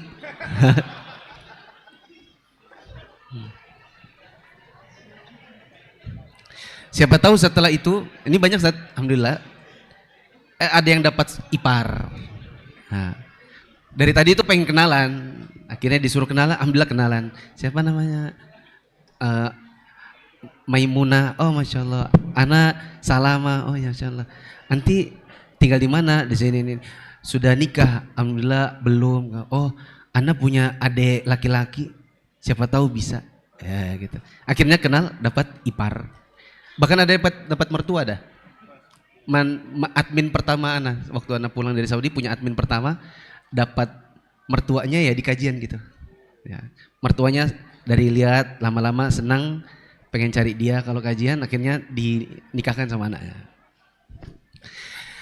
Umroh plus nonton bola. Apakah haram? Iklannya sih enggak haram. Kegiatannya juga selama saya masalahnya enggak tahu di dalam sana itu ngapain. Tapi intinya pergi nonton Indonesia lawan Arab Saudi misalnya. Tidak ada ikhtilat, masa iya? Saya nggak bisa membayangkan di sana itu ngapain. Hukum asalnya halal. Oh, ibu-ibu masih kenalan ya? Ibu-ibu boleh tenang dulu, kayaknya kenalannya masih berlanjut tuh. Dapat mertua kayaknya.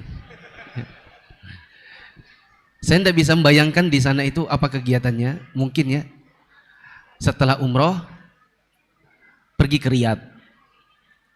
Ke Riyadh itu 1.100 kilo dari Mekah.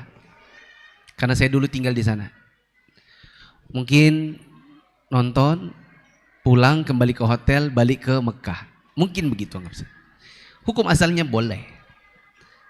Hanya saja sepertinya ada roh dari perjalanan ibadah umrah itu yang hilang. Karena kita kebanyakan kegiatan-kegiatan yang sudah bukan ibadah. Demi Allah saya pernah bimbing jamaah umroh Desember 2023. Plusnya bukan plus nonton bola, plus Taif aja. Plus Taif. Ibu-ibu ya, Masya Allah. Bu, oh pada mau turun. Oke, boleh turun, tetapi mohon suaranya dikecilkan. Ya. Apa tadi? Plus Taif.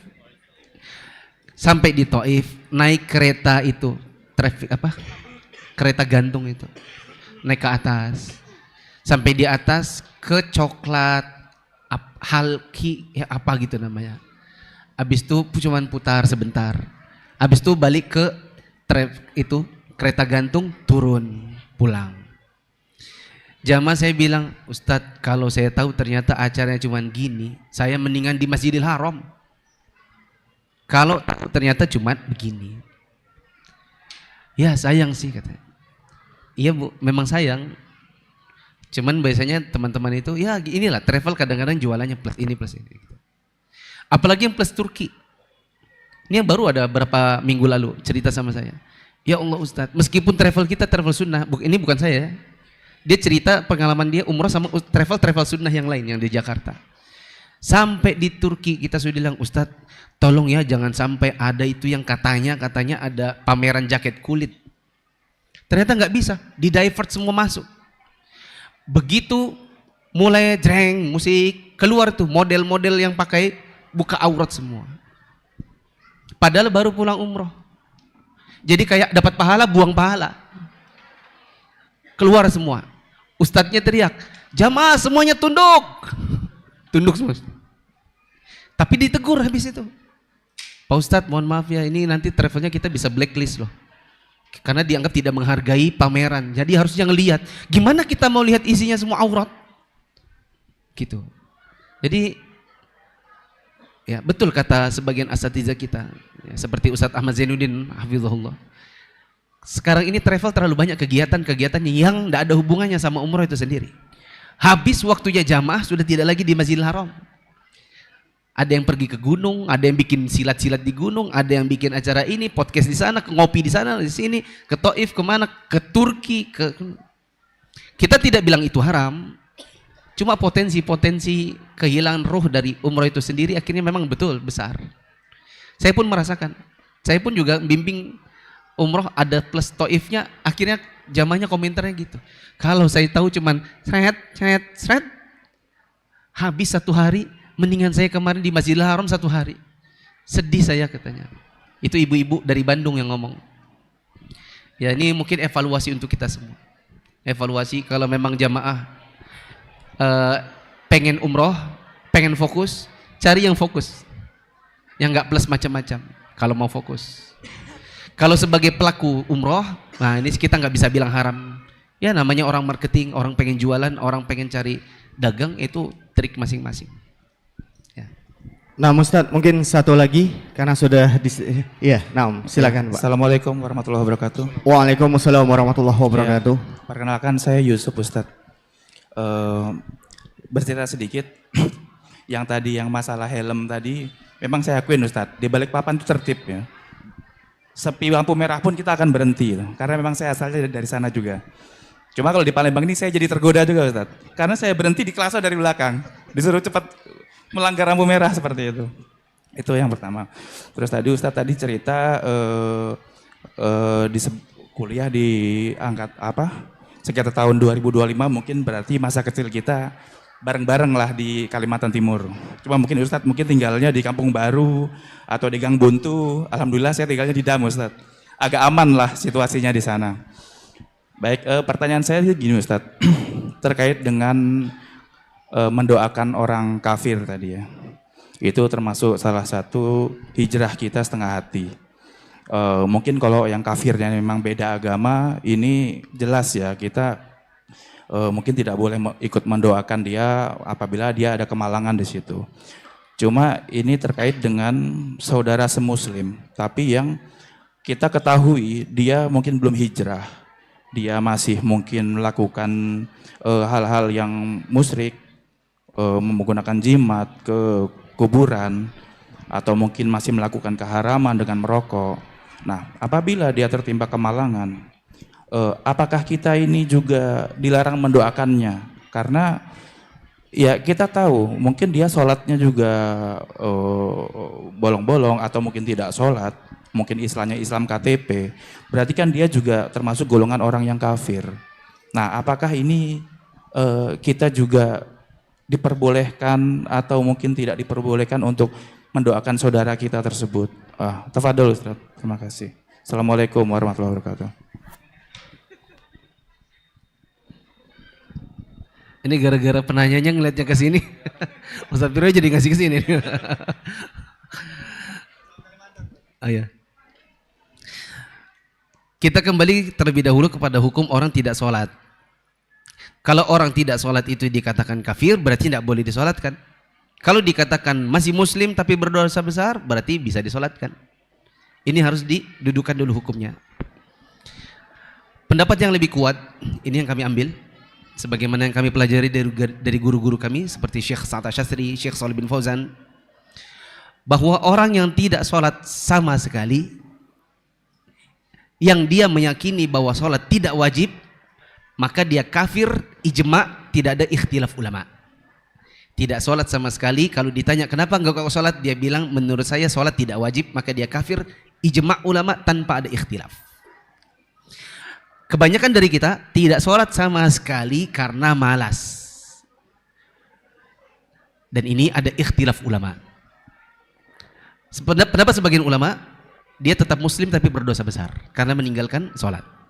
Pendapat yang lain, dan ini yang lebih kuat, tidak sholat sama sekali meskipun karena malas, nol sholat, maka dia tetap kafir. Nabi SAW mengatakan, al-ahdu bainana wa baina syirki wal kufri as-salat. Faman tarakaha faqad kafar. Yang menjadi pembeda antara kita dengan orang musyrik dan orang kafir adalah sholat. Siapa yang meninggalkan sholat, maka dia kafir. Hadis ini jelas. Tidak sholat sama sekali, meskipun malas, maka dia kafir. Konsekuensinya, bila kita punya teman, keluarga, bahkan orang tua sekalipun tidak sholat sama sekali, diminta sholat tidak pernah mau, maka tidak disolatkan waktu dia mati. Dan tidak boleh didoakan pengampunan bila dia mati. Kalau seandainya ada yang mau sholatkan, tidak usah dilarang. Karena memang ada ikhtilaf. Adapun kita, sebagai kitanya, kita tidak boleh sholatkan. Ada orang yang tidak sholat kecuali sedikit.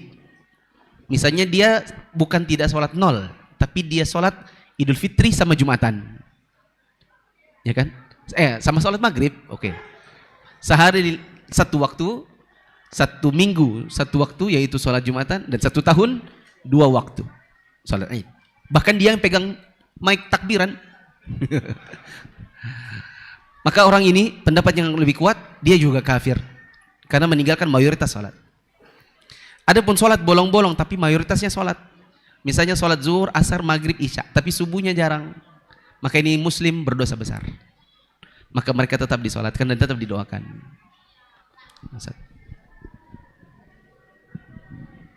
Saya tambahkan sedikit Zat, ya.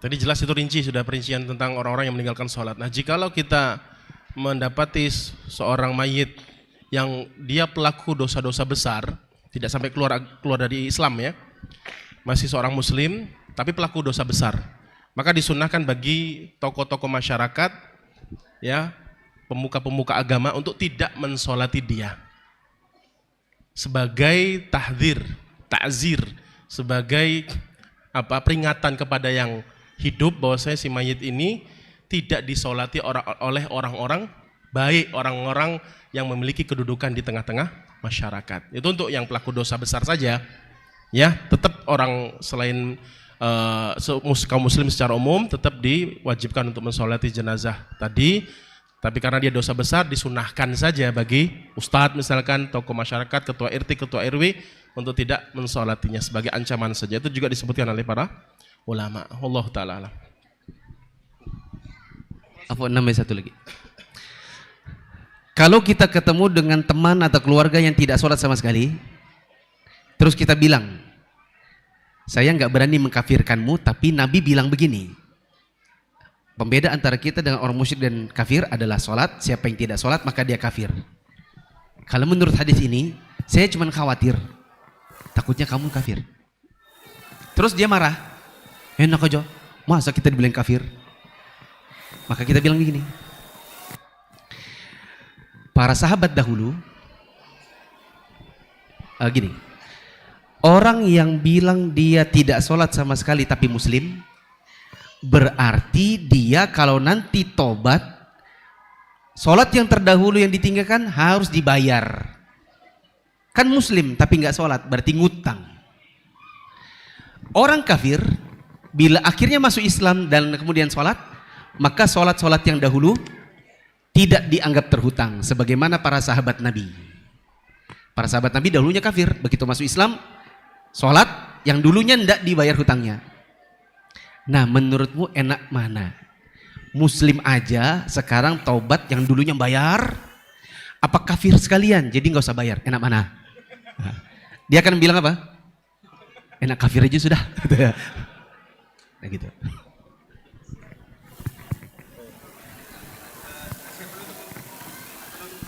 Oh, sudah penutup. Penutup dari saya mengulang yang tadi saya bilang di awal. Apa yang kita bahas di hari ini itu hanya sekedar vitamin untuk menambah semangat belajar lagi, untuk bisa meningkatkan semangat. Siapa tahu ada yang futur belajar dan hari ini, oh Masya Allah, dengarkan ilmu lagi. Adapun obat dari kejahilan kita tidak bisa hanya sekedar datang daurah tok. Tidak bisa teman-teman bisa cepat pintar kalau hanya menimba ilmunya kalau ada tablik akbar. Harus ada kajian-kajian kitab rutin sama ustadz setempat. Masalahnya kita ini kadang-kadang mau berguru tapi gurunya juga pengennya yang sesuai selera. Ilmu ini kayak hidangan prasmanan, ambil yang mana yang pengen aja. Bukan sesuai kebutuhan tapi sesuai keinginan. Maka kalau ustadznya, oh enak sama Ustadz Priyo, soalnya menggelegar, enak ini. Gitu. Tapi sama ustadz yang mungkin, ada kan ustadz yang mungkin lemah lembut, ngantuk. Gitu. Kita kalau daurah sama masyayikh, cuman saya sama Ustadz Priyo sejujurnya baru hari ini baru ketemu. Bapak Ibu jangan mengira kami ini udah kenal lama ya. Seumur-umur hidup ketemu beliau ini baru tadi. Ya. Kalau dibilang kok cepat klop, mungkin hati ke hati. Yeah. Kemana tadi? Kita kalau lagi daurah sama masyayikh, seperti Syekh Ibrahim Ruhaili, kita daurah sama beliau 6 hari, 1 hari 8 jam. Itu intonasi kalau dibikin equalizernya itu gini aja, datar, tapi penuh dengan ilmu. Orang bilang daging semua. Meskipun beliau intonasinya nggak naik tinggi. Sebagian dari ustadz-ustadz kita mungkin kalau ngisi enak kita dengar karena naik turun. Ada suara tingginya. Bertakwalah kalian kepada Allah, tinggi. Ada kalanya dia memberi peringatan, jangan nyaki. Ada suara desis pasir di pantai. Memang intonasi enak, tapi intonasi itu hanya nomor sekian. Nomor satunya itu ilmu dagingnya semua. Harusnya begitu. Belajarlah dengan sungguh-sungguh. Setelah daurah harus balik lagi ke majelis ilmu yang sifatnya kajian rutin kitab sama ustadz di sini. Itu aja. Ada yang lucu juga kan. Pilihan ustadz lucu. Oh. Di sini paling gemar. Oh gitu. Ya mungkin culture kita agak sedikit berbeda. Mungkin di sini banyak yang sukanya kalau ustadznya itu ada lucunya. Kalau yang serius tidak ada lucunya, teman-teman mungkin agak malas hadir gitu saja. Tapi begini, oke, lucu itu kadang bumbu. Itu kayak garam dalam sayur bening. Kalau tidak ada garamnya ya mungkin itu juga bikin antum agak malas karena antum merasa itu hambar. Tapi kebanyakan cari yang lucu, malah jadinya semua serba lucu, malah jadi hilang ilmu. Saya pribadi kalau saya dengerin kajian misalnya 2 jam, terus lucu, terus ketawa, terus saya jadi bingung mana ilmu mana bukan. Mana hiburan, mana ilmu, mana hiburan, jadi susah bedakannya. Jadi kadang-kadang mau nyatat tuh bingung, mau nyatat apa ya? Kan lucunya nggak mungkin dicatat. Begitu. Mau catat ilmu jadi susah. Boleh cari yang lucu tapi hanya bumbu. Tapi kalau yang betul-betul lucu, ya jadi susah nanti dapat ilmu. Baik. Alhamdulillah. Pesan terakhir. Alhamdulillah. Untuk penutup dari saya ada dua sebab atau dua sebab dan 2 obat dari permasalahan dari kajian kita pada kesempatan kali setengah hati atau setengah hijrah. Jadi kita harus ketahui sebabnya kenapa sih kita ini setengah hati dalam berhijrah. Ada sebab itu pasti, ada penyakit itu pasti. Satu, sebab yang pertama, syaitan itu semakin kuat ketika menggoda orang-orang yang sedang dalam kebaikan. Iya, sebagaimana kata Abdullah bin Abbas radhiyallahu taala anhuma, beliau menyatakan bahwasanya syaitan itu lebih getol. Apa lebih getol itu? Lebih membara semangatnya untuk menggoda orang-orang yang taat atau sedang mentaati Allah dan Rasulnya SAW. Adapun pelaku-pelaku maksiat itu sudah dilatih oleh syaitan untuk terbiasa melakukan kemaksiatan. Makanya salah satu tafsiran Nabi SAW mengatakan bahwa di bulan Ramadan itu masih banyak orang yang melakukan kemaksiatan, padahal kata Nabi syaitan sudah dibelenggu karena syaitan sudah melatih manusia pelaku maksiat tadi sehingga mereka mandiri untuk melakukan kemaksiatan. Sehingga tidak perlu digoda lagi. Nah, mereka lebih bersemangat menggoda yang sedang hijrah ini gitu loh. Itu sebabnya. Jadi jangan merasa aman. Walaupun kata Allah bahwasanya inna kaida syaitani kana dha'ifa, walaupun bahwasanya tipu daya syaitan itu pada dasarnya lemah. Dalam artian lemah di sini adalah ketika kita tidak menguatkan kita sebagai seorang mukmin untuk melawan syaitan yang lemah, pada hakikatnya lemah. Kenapa syaitan menjadi kuat? Karena kita lemah gitu. Keimanan kita lemah. Jadi kita harus paham bahwasanya syaitan semakin bersemangat. Maka jangan pernah merasa aman dari godaan apa? Syaitan, itu yang pertama. Yang kedua, dunia kita lebih kuat. Dunia kita lebih apa? Kuat. Kecintaan kita terhadap dunia lebih kuat daripada akhirat. Sehingga apapun yang disebutkan beliau tadi itu kaitannya dengan dunia. Ketika riba tadi contohnya lebih berat, nantilah hijrahnya. Sekarang tunggu cari dapat kerjaan dulu baru hijrah. Keluar dari ribawinya nanti.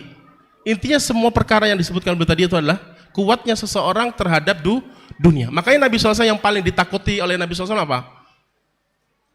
Bukan kemiskinan, mal faqra akhsha alaikum. Bukan kemiskinan yang aku khawatirkan menimpa kalian, kata Nabi SAW dalam riwayat Imam Bukhari. Walakin akhsha alaikum apa antub satu alaikumud dunya kama busitat ala man kana qablakum. Yang aku paling takutkan yang menimpa kalian itu adalah ketika dibukakan dunia untuk kalian. Sebagaimana telah dibukakan dunia kepada orang-orang sebelum kalian, fatuhlikahum kama ahlakathum fatanafasuha fatanafasuha, maka mereka berlomba-lomba dan kalian akhirnya berlomba-lomba untuk mendapatkan dunia. Sehingga kita lebih memilih dunia dan tidak maksimal dalam menjalani agama ini. Ini permasalahannya di sini. Nah, obatnya pertama, kuatkan keimanan untuk melawan syaitan tadi, penyakit syaitan yang kuat tadi. Dengan apa? Dengan banyak belajar. Tadi sudah sampaikan, jangan pernah merasa puas, ikuti semua kajian-kajian, dan kajian yang sebenar-benar kajian rutin itu adalah yang betul-betul dikatakan seorang hijrah dalam mempelajari agama ini, mengikuti kajian secara rutin, bukan ketika ada kajian-kajian tabligh akbar saja. Maka iman kita semakin kuat ketika kita mempelajari agama Allah SWT, iman kita semakin tinggi, maka kita akan mendapatkan tipu daya syaitan lemah. Ya. Kemudian obat yang kedua adalah kita berusaha untuk mendekati orang-orang soleh, terutama orang-orang yang lebih mengenal agama ini secara mendalam. Karena banyak di antara kita ini yang bertetangga dengan ustadz-ustadz, dekat, sering bertemu dengan ustadz-ustadz khususnya ya, tetapi hanya sekadar bertemu saja. Tidak ada ketertarikan untuk bertanya, tidak ada ketertarikan untuk mengeluh, dan seterusnya. Banyak yang seperti itu. Maka nikmat yang paling besar adalah ketika seseorang, salah satunya adalah apa? Ketika seseorang didekatkan kepada orang-orang alim, orang-orang yang mengerti agama.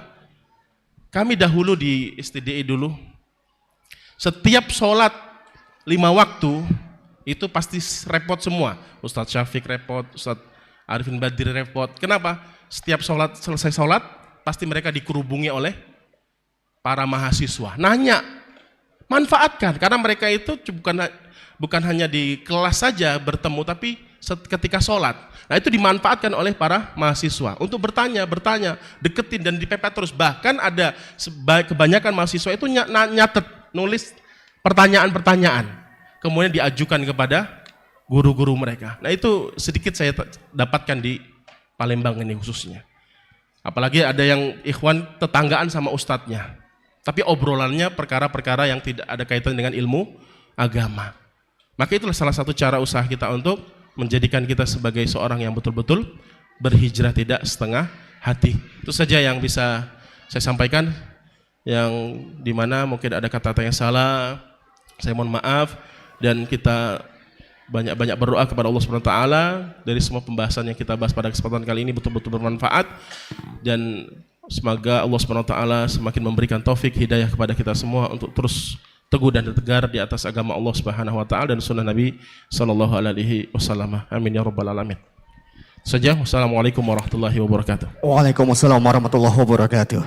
Baik, jami'an rahimakumullah, mohon maaf untuk tidak semua pertanyaan yang kami bisa akomodir dikarenakan keterbatasan waktu. Namun insya Allah nanti malam kita masih ada satu rangkaian kembali ba'da maghrib di Masjid Imam Asy-Syafi'i Pelaju dengan tema stres jadi orang tua. Tafadol meluangkan waktunya kembali bersama keluarga. Semoga Allah mudahkan, amin ya rabbal alamin.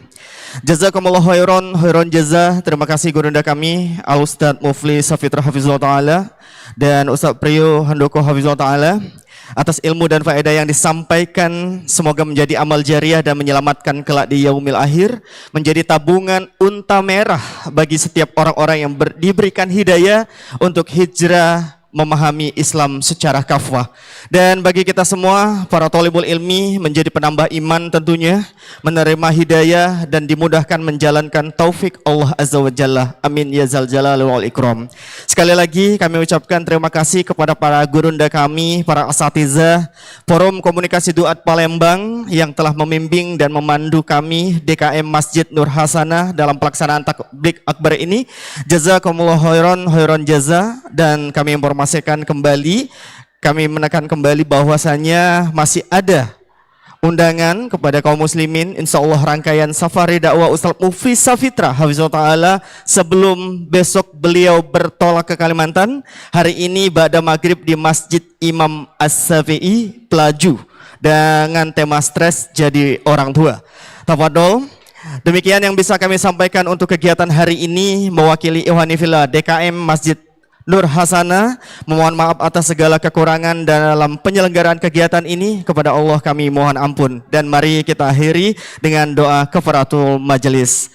Subhanakallahumma wa bihamdik, asyhadu an la ilaha illa anta, astaghfiruka wa atubu ilaik. Wassalamualaikum warahmatullahi wabarakatuh. Iya, untuk yang bertanya tadi kami undang kembali untuk